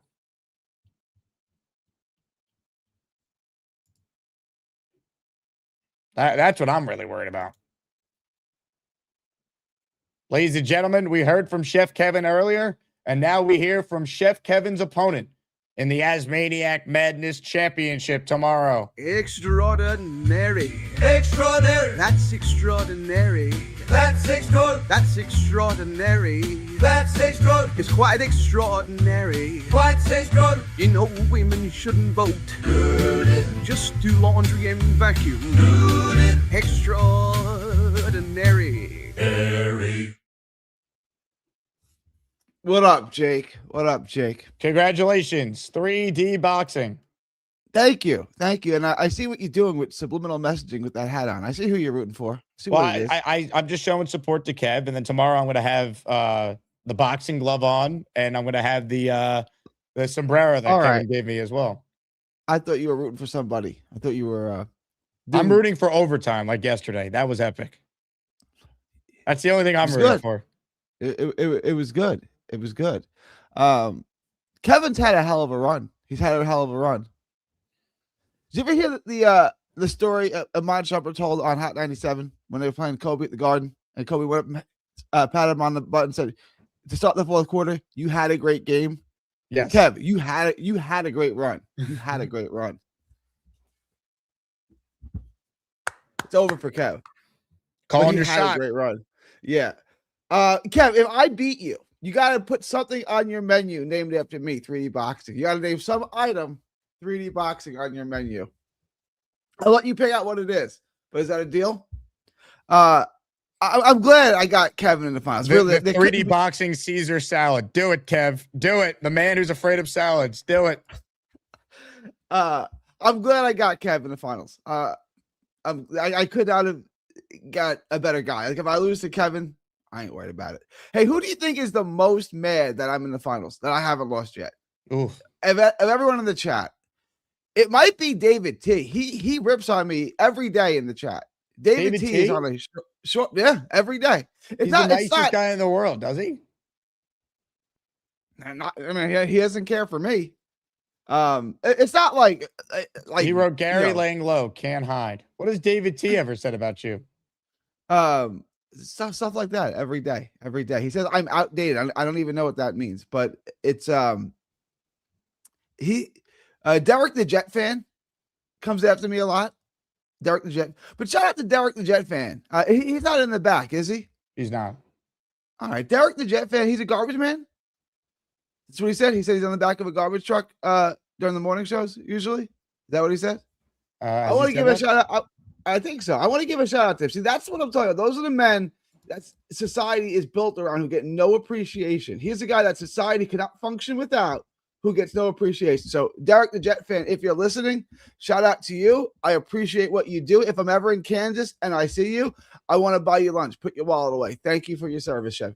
Thank you for your service, Derek the Jet fan. And Stefan, too, a structural engineer. You got some impressive listeners, Jacob. He's a structural engineer. Apparently, Carlos the Barber thinks Kyle Clifton that doesn't like it the most. I don't think Kyle Clifton dislikes me. I don't think Kyle Clifton dislikes. He does vote against me every single round, which is intriguing. But I don't think he dislikes. He doesn't blast me. He doesn't try to rip on me in the chat. I don't think it's Clifton. But I can see why Carlos thinks that. Carlos is with the ism. Shout out Carlos. Shout out Carlos. He's a good man. I'll tell you what, Gary. Yeah. This is going to be an epic final tomorrow. Epic. I mean, you're talking about two guys that had to fight hard to get here and will fight right now. Ladies and gentlemen, sports fans of all ages, welcome to the event of the year, the moment you've all been waiting for. This is the Asmaniac Rumble.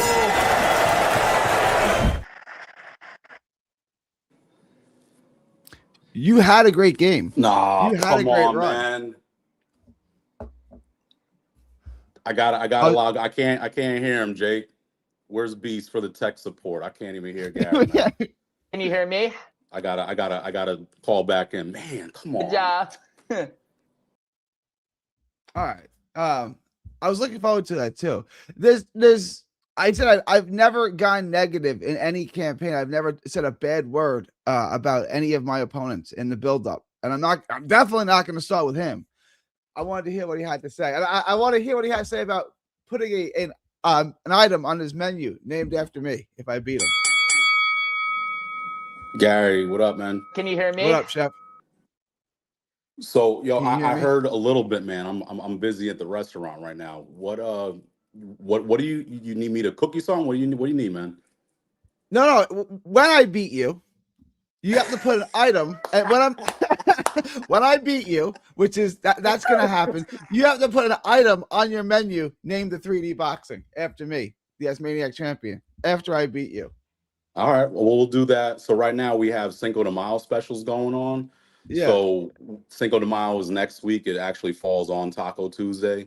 So we're doing specials this week and next week. The following week, if you do win, then I'll do a Caesar salad. So how you like your Caesar salads? I clearly don't eat Caesar salads, but you're the chef, man. I'm passing you the rock. You can play point on this. No, You that's tell me. easy, man. So why do you feel so confident knowing that you've had matches this whole time where there was times where you were falling behind? You went into overtime twice. So what makes you feel so confident that you're gonna beat me? When the Longhorns won the national championship in 2005, they had like 5 games that came down to Gary, last I'm possession. talking about you, not the Longhorns. Let me need y'all to make 50 fake accounts, 50 burner accounts. They're not fake, they're real accounts. They're just burner accounts. And then go vote for me from all 50 accounts. So yesterday on Addie's show, 3-sibling Jay admitted that he made multiple accounts or had multiple accounts to vote for Gorman. That hasn't gotten clipped, by the way. I'm not sure why. I'm not sure why anyone hasn't played that, but because I got the experience. That was my point. They beat USC, who beat everyone by like 3 touchdowns. And when it came down to a 1-possession game, Vince Young got it done. Because I know what I got. Every matchup I've had has been basically 50-50, and I won all of them. You can't say that's luck when it keeps happening. What you got, though? What you got? That's what I want to know. What are you doing that's going to be able to beat me? The heart of a lion. That's what I got. Yo, I'm a Leo. What are you talking about? I'm August 1st. Leo. I'm a Leo. What the hell are you talking about? You're not a lion. You're not a beast. You're not a savage. You're none of that. You could pick on Gorman. You could pick on Bob. You're not picking on me. You want to talk about Harvard? That's me, man. I don't pick on anybody. And I haven't said a negative thing about it. They've all said negative things about me. Well, not all of them, but most of them have said negative things about me. I never said a negative word about anyone. All I said is they're a hell of a competitor. Shout out to them, and I wish them the best. I don't talk trash to people like that. I don't need to. You said you're gonna beat me. That's talking trash. I'm gonna beat you. I'm not talking trash. I think you're a hell of a guy. You'll be the best runner-up there's ever been. Dude, you know I got love for you, your creativity, all the stuff you bring into the show, man. Dude, it's electric, man. I can't even talk smack about that, man. You know, your views on certain things, man. Hey, it gets topics, it gets people talking, it gets people going or whatever. During the dead times, during the dead seasons, dude, you're clutch, man. And you know, a lot of us appreciate what you bring here, but you got me, man. Somebody who's not scared, somebody who's gone through the gauntlet. You want to talk about Hamburger? Hamburger at one point was the number one caller, calling every single day, multiple times. All right, beat him. You had a hell of a ride. Dude. You blew everybody. You had a hell of a ride. Clifton, you had a hell of a the number ride. one overall. You didn't beat the number one overall comfortably. You beat him. I beat the defending champion. You did, and you know what? I voted for him. I wanted Bonesy. That's fair. That's fair. The same reasons why you wanted to beat Bonesy was the same reason why I wanted Bonesy. That's fair. But you beat him. Yo, that's commendable, man. You did your thing. But now you're running into somebody who has gone through the gauntlet, man. I thought I had the hard. Yo, I don't care about whatever kind of voters you have. I don't care. At the end of the day, yo, this is fun. We're having a good time. Put on the show. Yo, it ain't no hard feelings. But the one thing that I do know, you have people that are my people, and they ain't voting for you. We're gonna see who they vote for. I know. I'm telling you, I know. I know you're talking about Mike these nuts, and Mike these nuts. I vote for you, but now I got to vote for Kev. It's cool. Why do you think that's a secret? Kevin, Mike has gone on and said that. I'm not talking about Mike. I said to him. I said you got to vote for Kev. Then Kev's one of the good peoples of the earth. I'm not going to sit here and talk trash about Kev, but I am going to beat you. But I'm not going to sit here and talk trash about you. I met your wife. I met you at the Shakur Stevenson fight. You're one of the good people of the earth. I wish you the best. You saw me at the Shakur Stevens fight in Newark a couple years ago. You saw how I came in. I had jewelry on. I had nice sneakers in Newark, in the belly of the beast. It was a tough environment, all that. Yo, I'm there comfortably with my woman. Not scared, not nervous, nothing. Yo, this is Newark, Brick City, where I was born, where I got people from. Jersey's my town. This is my state, man. Tri-state. You're not living here, Gary. You don't come to the home games. You don't cheer. You're not in the belly of the beast. You're not at these games. You a Jet fan, but you ain't here. You ain't here rooting with us. I know 19 Asmaniacs that were in this tournament that I personally met. 19. How many can you count? A lot. I mean, 19. I've met a lot of these that were in this tournament. I don't know. It's in this. I'd have to go through it. There's probably a lot. I was at the same meetup you were at. Exactly, and we haven't seen you since. Some people have. We haven't seen. You brought up meetups. We haven't seen you at no meetups since then. That's not true. I was at the San Francisco game a couple years ago. Where were you? You weren't there at T Square. I was there. You wasn't there. You wasn't at the Halloween game. I was there. In Texas. It's a little different. That's what I'm saying. Yo, you're not here. I'm here. I was a season ticket holder. Yo, it hurts not being able to go to these damn games as a season. It hurts me not being able to say I'm a season ticket holder now. This is the first year I'm not. Yo, Chef Kev's campaign is vote for me. I live in Jersey. What's that? I said your campaign is vote for me. I live in Jersey. That's your campaign? My campaign is that I'm going to these damn games. I'm here with the Jet fans. I'm not questioning your loyalty to the Jets. No one is. Yo, I'm telling you, I see these Asmaniacs. We go to these games. I cook for them. We hang out and party and chill. I want to know what you do with these Asmaniacs. Yeah, you went to Hicksville. You skated out when I came through with your pizza, your gas station pizza. You didn't tell me. You didn't tell me. I came to Newark. Yo, I pulled up. You did. You were there. Did you stay for the whole fight? For Shakur? Yeah. Yeah, come on. Wow. I told you I didn't boo. You understand? Every round was the same. I told you I ain't boo. I told you that. Yo, I got receipts, man. We can go back to the Texas and I can show you all that. Did you stay for all 12 rounds? Yo, the whole thing. You didn't leave early? I live 15 minutes away. I paid a good penny to have my beautiful car parked close and safe. I told you, I came in with jewelry and all that. Silk shirts. You see me? You got the picture? Ladies and gentlemen, sports fans of all ages, welcome to the event of the year, the moment you've all been waiting for. This is the Asmaniac Rumble.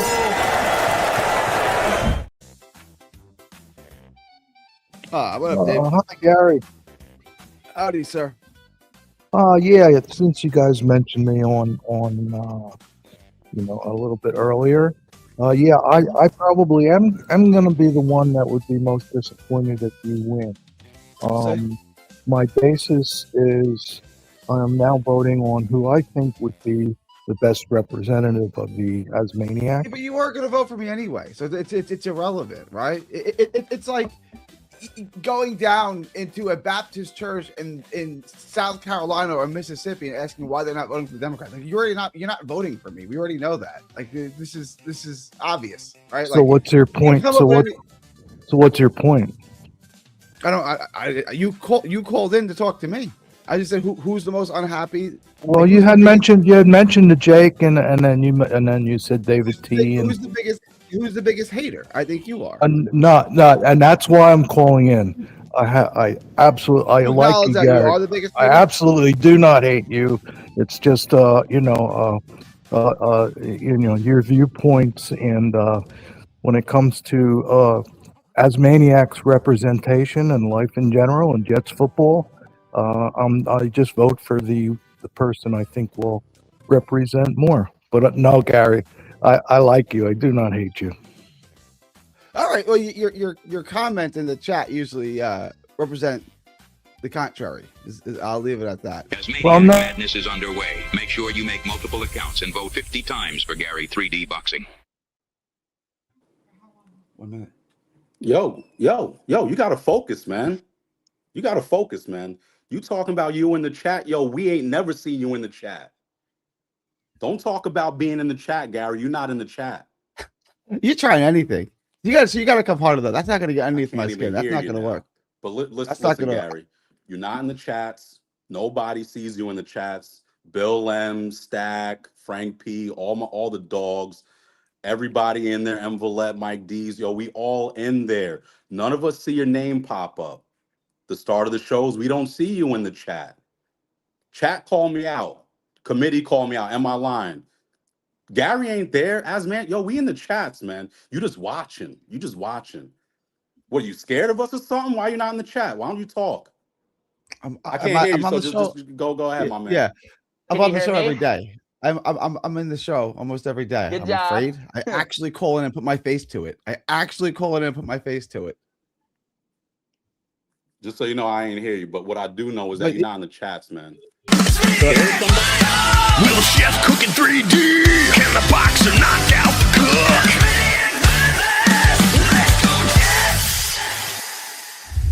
It's going down tomorrow, 4 p.m. start time, the championship for Asmaniac Madness.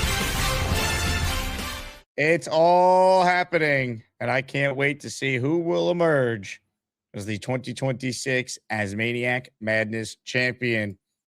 Good job by Gary and good job by Chef with that one.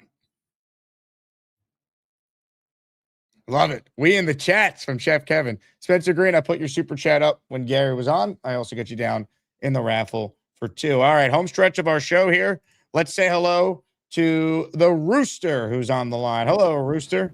Jake, it's been a while. How you doing, buddy? Where you been, Rooster? Your name and helmet show up?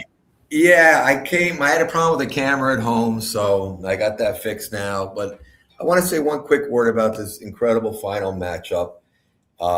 2 great players, they come different angles. One, again, you have the villain in Gary, and you have a real popular caller in the Chef. Gary, I'm going to say one thing to you. I'm probably about your age, though. I look a little younger than you do. You're a little weathered. In life, I was taught one thing. When we are all off this fine earth, when it's over, your name is all you have. And what is your name going to be, Gary, at the end? To me, it's kind of a know-it-all jerk. I'm sorry. I love your character, but you take it too far sometimes. You're picking on guys that are defenseless. You never are wrong. You're always fighting people to tooth and nail. A great person sometimes could admit when they're wrong, that they're incorrect, that someone might be smarter than you. That's okay. I find you funny. I do think you're entertaining and a great caller, but I will be putting my vote to the Chef because, like Chef said, he made a great point. He's out those games. It's still, for me, a little bit about the Jets. And while you're a knowledgeable fan, you're not Chef Kevin. You've had a great run, but that's my saying. And I want to talk a little football about the draft, Jake. You got it, Rooster. What an endorsement for Chef Kevin. Now your football point. What an incredible draft, okay? And listen, the Reese Bailey, my take on the Reese Bailey is not so much that Aaron Glenn was worried about winning this year. I think the Jets deep down could not miss at 2. And the chance of Reese missing was a little bit more than Bailey. They're both great players, but I think we all believe the floor is a little bit safer with Bailey, and I think that's why they made it. I have no problem. 16, thrilled. I think on one of the shows I talked about Sadiq. I love Sadiq. And then the fact that they coupled it and got Cooper Jr. to trade up to get, he understood the board. And we talked about saying, hey, it's okay, take 2 wide receivers before. But this is even better because now we're going to get 2 day 1 starters in Sadiq, Cooper to go with Wilson. Obviously, we all love the little guy Pons. And I'm going to defend Klubnik. I saw him a lot, and I've seen him at his worst as a Syracuse fan. The first year, Kate Klubnik came in off the bench, beat Syracuse. The last 2 years, we handled him, and he did not look good. But let me tell you, Jake, he's a player. Last year, something was wrong with Clemson. It was just wrong. You're talking about forget Cade dropping. Peter Woods was a top 10 pick. It just didn't work, and he got caught up trying to do too much. So here's where I defend the 4th round, what he did. We cheered Moochie for trading up and saying, you know what, he stole the receiver from Buffalo, and we love that. And then there was a lot of takes. Well, he shouldn't have got rid of that pick. Day 3 is all about what you like. And if you like it, you go get it, no matter what. It's a day 3 move. So to get rid of 1 4th round pick to what probably was a 5 quarterback draft with Nussmeier being out of it because of injury, we don't know. We're all assuming that he was going to be at 128, but it doesn't matter. Go get him. We needed that room so badly. And I'll disagree one little thing with you. I don't care if Klubnik doesn't play this year because I'm hoping Gino has a great year, we'll have a great season, and Klubnik doesn't get on the field because I don't want it to muddy the waters at all. We are taking a quarterback next year in round 1. They're going to see Klubnik at practice every day. Whether we see him or not does not matter. Now, if he gets hurt and the season goes awry, sure, put him in. But I'm hoping we don't see him. I want Kate Klubnik to be a great player. Depth, we've done it. Great draft, great Asmaniac tournament. Better Nick game, unbelievable how they're, you know what the biggest thing, one Nick point, Carl Anthony Towns and Brunson are together. Carl Anthony Towns is the most underappreciated Nick I've ever seen. We know how good he is, but he's a weird personality. And it took a year for him and Brunson to have the respect where now Brunson knows it's him and Carl A. They're 1 and 1A. And we're going to take care of Atlanta, and I can't wait for Boston. I love it, Rooster. Let's go. And I agree with you about the cat dynamics. 3-point Chuck shooting Boston. And let me tell you one thing, Coach Brown. Take it to Tatum. Make him guard. Make him work. Make him work. Jake, big show tomorrow. Gary, deep down, I do love you. But humility. Get some. The Rooster's out. Will Chef cook in 3D? Can the boxer knock out the cook?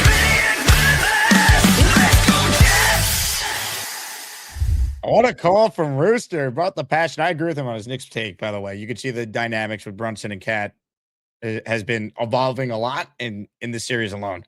They got to start the game and get Cat involved because there's no matchup that Atlanta has for him. Boston will be a little different. But the Knicks, when they play at their best, they have the highest ceiling of the teams in the East, and they have shown that at times. It's just they got to play complete. We'll see how they come out tonight. Rooster out, though. How about that? Good call by Rooster. Passionate there. Leon, who's a Gary truther, says, be humble to the idiots, Gary. Jayquist says, Rooster's a 2 seed next year. Ted says, this is an all-time call. Lasso says, club will 1,000% start at some point. Yeah, and Rooster, he is going to play. I agree with Lasso. He is going to play. It's not going to muddy the waters for next year. You're not going to let a couple games of Kate Klubnik potentially at the end of the year impact if you're going to draft a quarterback or not. But I do agree with your overall premise that they had a really good draft. They have now given this head coach and his staff a roster that is good enough to be competitive with, and we can evaluate Glenn. If it looks anywhere close to what it did in his first year, he's gone. And he should be gone. Period. Point blank. Mike Perez writes in, he's in the raffle for 4. Get your entries in. Last chance to get in for the Vinny T signed jersey today on our show. This is for Beast. I haven't laughed that much in a long time. Yesterday's shows made Beast immoral. Gator's working on a recap of the latest Beast being Beast madness from yesterday. Him and Mad Max put on quite the show. And there was not one but 2 Mad Maxes that appeared on the show yesterday. It was something, man.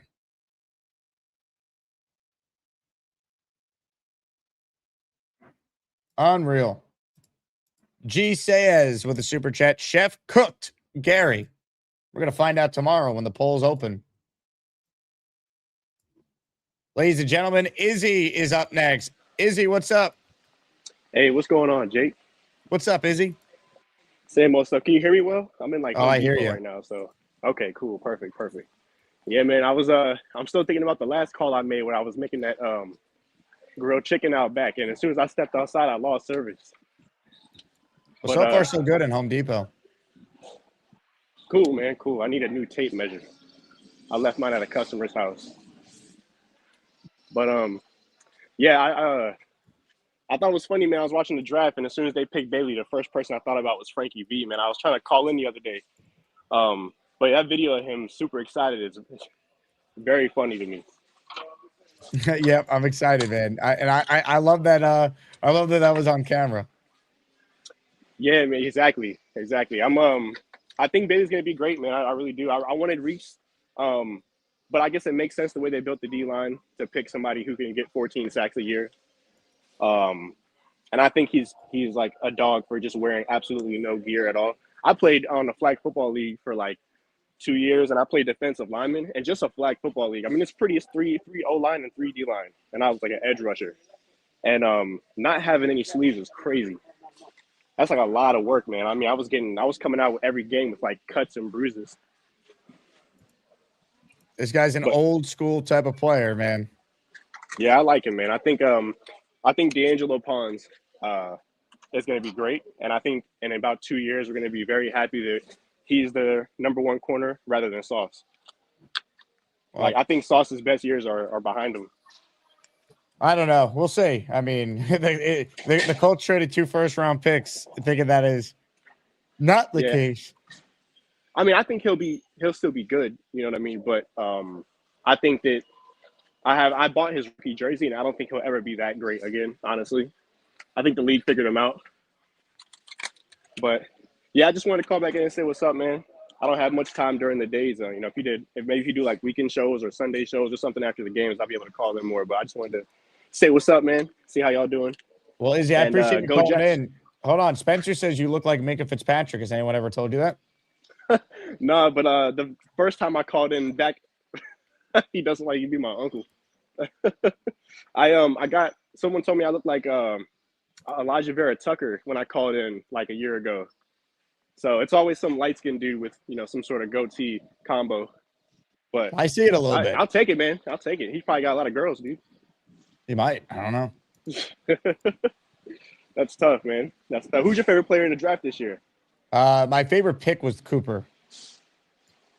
Omar Cooper, yeah. Yep. Yeah, that was good, man. He reminds me a lot, honestly, of Steve Smith when I watch him. He just got that like, great center of gravity, man, and good hands. So, there's no reason we shouldn't put up 30 points a game next year. Well, I mean, Geno Smith's our quarterback, and our OC was out of football last year, but we'll see. I think they're going to be much improved offensively. Yeah, I do too, man. Brees and I hope I never see Braylon Allen back to return a kick again. I think that I remember watching that in real time, thinking it was the stupidest thing ever, and then of course he's injured. So yeah, man, it looks good. They're building the team good, man. They got a lot of depth, and I really hope Aaron Glenn can come out on top, man. I want to see him succeed. Izzy, excellent call, man. Call back soon when you can. Appreciate you, man. Go Jets. Play call is my superpower, really. We're gonna find out because he's got a roster that's representative now. Ladies and gentlemen, more of your calls. Jack Straw joins us. Hello, Jack. What's up, Jake? Jack, what's going on? Not much. Good draft. I was up in Pittsburgh for it. Sorry I didn't run into you there. You didn't come to McFadden's, Jack. You missed out. No, I was like at some like VIP events or something, and so they had me like running around the city. I was mostly golfing during the day too, so couldn't. It was tight on time, unfortunately. I also didn't know where McFadden's was. Um, but yeah, it was a good show that they put on there. Loved the way Muji navigated the board. Didn't seem like much panic. I was driving home on day 3, and so I was trying to keep up with the draft stuff, and I was listening to the Badlands live stream. And my God, the reaction to the Klubnik pick was the most embarrassing display of live streaming that I've ever seen. You would have you thought liked the that, Badlands guys. dude, I think the Badlands are the best in the business, man. I think Connor Rogers is awesome. I like Joe. Well, Connor wasn't on the stream though. Connor works. He wasn't for day 3.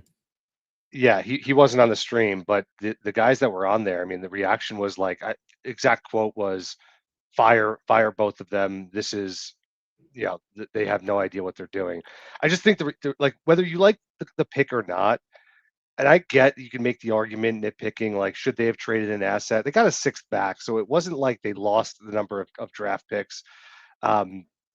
Like you're taking a stab on a day 3 quarterback, and like at that point, if you have conviction in a quarterback, like you have to go up and get him. It's a 4th round swap basically. I don't understand why there was this overreaction about like what they gave up. Like, yes, can you make an argument that they should have drafted an interior lineman or a center? Sure, but at that point, like we're just taking that 103. That's my only criticism. Again, I gave them an A-. I'm not losing sleep over it. Klubnik is fine for a day 3 pick. I don't think they needed to do what they did, but like I don't think anyone should be fired for it. That's the take. Yeah, I just thought it was a crazy overreaction. I mean, it was a little bit bizarre to me. Like you compliment Muji for having conviction and moving back up into round 1 to get Cooper in the extra year, and then you criticize him for doing the same thing at quarterback on a day 3 pick. It's just like, I think we're splitting hairs at that point. I think the A- grade is overall fair. The one thought going into this season, I'm actually like, I was never the biggest Tanner Engstrand guy in the world, but I would have loved to have seen him back for another year over like a Frank Reich. I just wonder if Frank Reich, like, is he innovative enough to get the most out of the weapons that we have on the field last year? Like last year we were watching Tanner, it felt very predictable at points to me. But there was no weapons, there was no quarterback. It's tough to like grade these guys. And I just wonder, like, we forced Mike LaFleur out of the door after a year or 2. And I'm like, is this Mike LaFleur 2.0, where we had a young up and coming mind from a good coaching tree that we've forced out because Woody just needed some names to let go of at the end of the year? Like, I don't know. I wish we could have seen him back for this offense. Well, I'll tell you what, if Frank Reich can't get this offense to be competent, like he's never coaching again in the like everyone, like again, the offense has to be dramatically better for Glenn to have a chance. And I do think the defense will be better because it can't be worse. But Glenn was not a great DC in Detroit. Like anyone starting that narrative, you're lying to yourself. He had one very good to above average years last year there, and that was it. So the defense will be better, but they really need the offense to, I don't want to say lead them, but they need the offense to give them a real shot. So if Wright can't find a way to score 20-something points a game with the players they now have, like this team's not going to be very good, and they're going to have a new coaching staff next year. Yeah, I mean, at this point, it's like if you get just league average play from Geno, like that should be enough for 8 wins. Because to your point, like the defense cannot be worse than it was last year. There's talent there now. I mean, they put resources there in free agency and obviously the draft. So I do think though, and like if things go off the rails, like I think Muji has earned himself the right to pick the head coach. I think he will be the one that ultimately survives this, and I've got a lot of confidence in with him just based on the way he's navigated the draft and free agency. You see, a lot of these moves are relatively low risk. Like for me, the entire strategy Muji has had is like, don't do something dumb enough, like draft a Darnold without the infrastructure there, or draft a Wilson without the infrastructure there. Don't do anything dumb enough that's going to get yourself fired. And like, I think the Bailey pick was that. Like, he evaluated the risk of both players, and he went with the guy whose floor is probably like 7 or 8 sacks, right? And like, you wish you get more out of a number 2 pick if that's what Bailey ends up being, but like, you don't get fired over something like that. So I don't know. We'll see. It's been optimistic, and I'm sucked back in as I always am to the New York Jets, right when I'm about to quit. Well, Jack, you better move my show up your media Jet content creator rankings then. If you're out on dude, certain members of Badlands. I still love Connor. Badlands, I'm gonna have to reevaluate. And Diana Rossini, swinging her legs around. She's off the list now. She's out of the game. So you get bumped. So congratulations on the move up. All right, I'm excited. Let me know where we stand. I will. Take it easy, Jake. Jack Straw checking in. One other point on Frank Reich. They did bring in Rex Ryan's son, Seth Ryan, who comes over from the Lions, where he was there with Ben Johnson. Apparently, he had a lot to do with some of the trick plays the Lions ran. That's some of the PR spin after they hired Seth Ryan that got put out there by people. Again, I think if Seth Ryan could kind of provide some like newer, modern offensive ideas to help Frank Reich, and Frank Reich is kind of that steadying voice, former quarterback, successful OC, could kind of have everyone with a clear understanding of what their roles are and what the expectations are, then maybe it could work. I don't know if you want to be positive. They do have some younger guys on this coaching staff around Reich, but the two most notable offensive hires were Reich, who's old, was not in football last year, who's the interim at Stanford, and Musgrave, who's been around forever, as the quarterback coach. We brought up Cade Klubnik. So this was Klubnik's reaction to being picked by the Jets. Pretty cool. Everybody that was there on the screen. Here we go. With the 110th pick in the 2026 NFL Draft, the New York Jets select Cade Klubnik.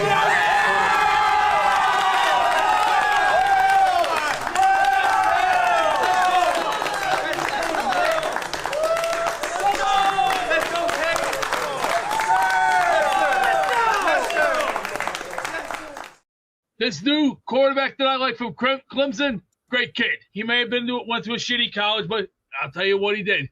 He did something about it. All right. Let's hope. Cade's our guy. Our last caller is Thunder Lips. Close us out, Lips. My internet may be dog shit. Just let me know if I sound like a transformer. Am I good? So far, so good. So far. Okay, cool. Hey, man, glad I was the first one to do gift memberships on your show with Samini and BT the other day, even though you didn't read the comment, but that shit was funny. Well, that comment was great if it was this show, not for mine. Not for the collective. Of course. What's funny is like the second I put it, Jay Quest was like, "Nice try, buddy." He didn't read my shit last week, so I was like, "Yeah, I figured it's not like you're gonna put Samini on with Beast." You know what I mean? But that could happen in the future, but I can't put a comment up about did Rich Samini ever see Diana Rossini do blow with Adam Gase? I don't think that's appropriate for that show. That was PG-13 compared to what I wanted to write. So I have some filter sometimes. I mean, but dude, a lot of takes on the draft. I was looking at. I'm concerned about Reich being creative, just like the last caller was saying. McVay last year, he used 13 personnel 30% of the time. So it's like McVay is a very innovative offensive mind. And then the Bears started using it more in the playoffs. So I was just kind of like looking to see like with Frank Reich, like how often he does shit like that. Dude, so what I wrote down. So 2023, when he was with the Panthers, he was in 11 personnel 87% of the time, which was second in the league. 2022 with the Colts, 77% of the time, he was in 11 personnel. So that's not even, using 2 tight end sets. So, I mean, Rutgers probably never going to see the field. I'm just concerned, like, with the weapons with Mason, and putting Sadiq out there. It's like how it's gonna come to fruition. You know what I mean? Like, I don't know if he has the mind if he's stuck in the past. Just like last year, we were kind of saying that Wilkes and Glenn kind of have that old school mentality with defense, like they don't kind of like adjust at times in the game. Well, look at him in Philly. Leon, I was going to say this. Leon brought it up. Mhm. When he had Ertz and Selleck, they did use a lot more 2 tight end sets. So we could see that. Ruckert will play. He'll be used predominantly, in power yardage situations. They're both going to be on the field. You don't take Kenyon City at 16 to not play him. He's going to be a slot for a lot of reps. Yeah. And Mason Taylor will play inline. You'll see them it will technically be 12 personnel because you'll have 1 running back and 2 tight ends. But consider Sadiq not as a true tight end. He's a power slot receiver. Right. It's just exciting because when we had, when Brees and Garrett were rookies, even and Sauce, dude, the Pepsi Rookie of the Week, all we had to do is see the field and get nominated. And Jets Twitter went freaking nuts. It doesn't matter. Like you could have one play as long as he's on that list. Jets fans are the best, and we're gonna that was the best part about that seat. I mean, we sucked, but it's like every week, let's vote. Just vote for the Pepsi Rookie of the Week. But dude. But Cooper, you can't say that he's a slot receiver because I know he played 83% of in the slot last year, but the year before that, he played mostly the perimeter, and he wasn't as good, but he's producing. So I'm just pumped, man. So the last thing I'll say before I leave is yesterday's show with the 2 Maxes and Beast. I've been playing the afternoon show on my TV, right? So I could do whatever on my phone. So my wife will come home from work at 4 and it's on.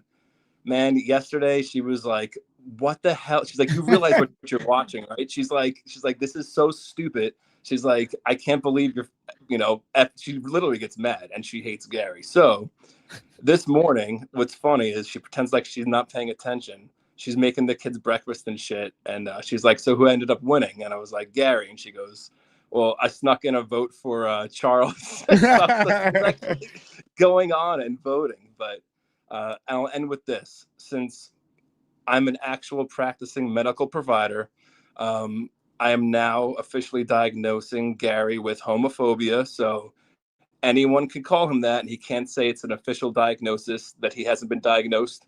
You've been diagnosed. Homophobe. No, I'm just joking. All right, you guys have a good one. Asmaniac Madness is underway. Make sure you vote to make your voice heard. Amazing. Thunderlifts, you're hilarious. Oh, man. The Rooster in the Asmaniac raffle for 1. Thank you, Rooster. Are you a happy guy? Oh, my goodness. Let's go. I mean, that was Reich, by the way, yelling to Sadiq there when Woody's like, you a happy guy? Woody with his usual awkward cringe comments. They have a plan for Sadiq. Will it work? We're going to find out, but I feel better about that pick knowing that they also took Omar Cooper Jr. Are you a happy guy? Oh, my goodness. Let's go. Yeah. All right, ladies and gentlemen, we are back this afternoon, 4 p.m. hour, second show of the day. What shall we talk about? It could be anyone's guess. I do want to let everyone know, though, that the month is almost over.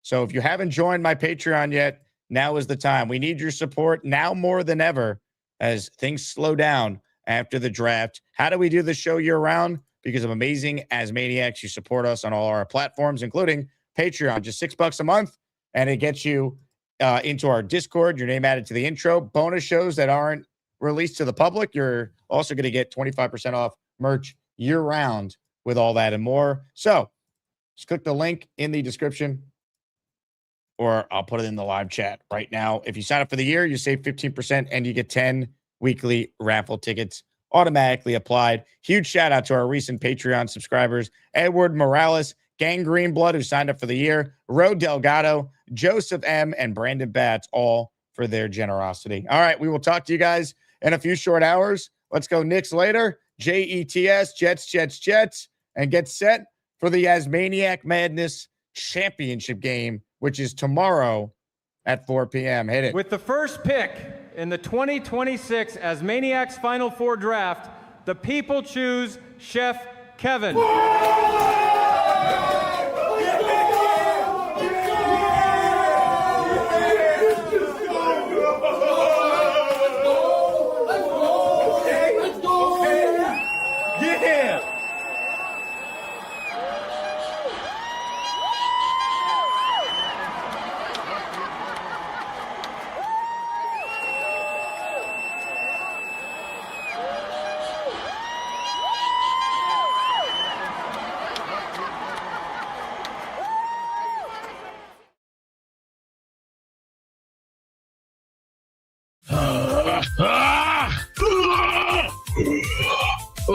brains. Disco fever. 1, 2, 3, 4, 5. I might not look like Jesus, but I look like a man with a powerful weapon. Swat. No, you're not. Just fat. What'd you say, Greasehead? I will kill you in an anal blast contest. You're 100 pounds of diaper shit on a cold day. Not even worth a bucket of raviolis. You can't cook ravioli, but I sure could love to eat those raviolis, but I like mine fresh. I will smoke you. Because you're a little boy with small balls.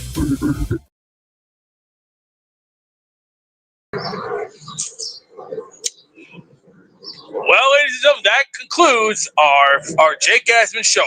We will see you at 4 p.m. Eastern live on the Jake Asman Show on YouTube.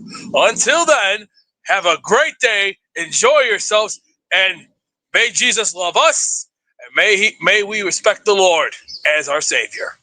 And remember, folks,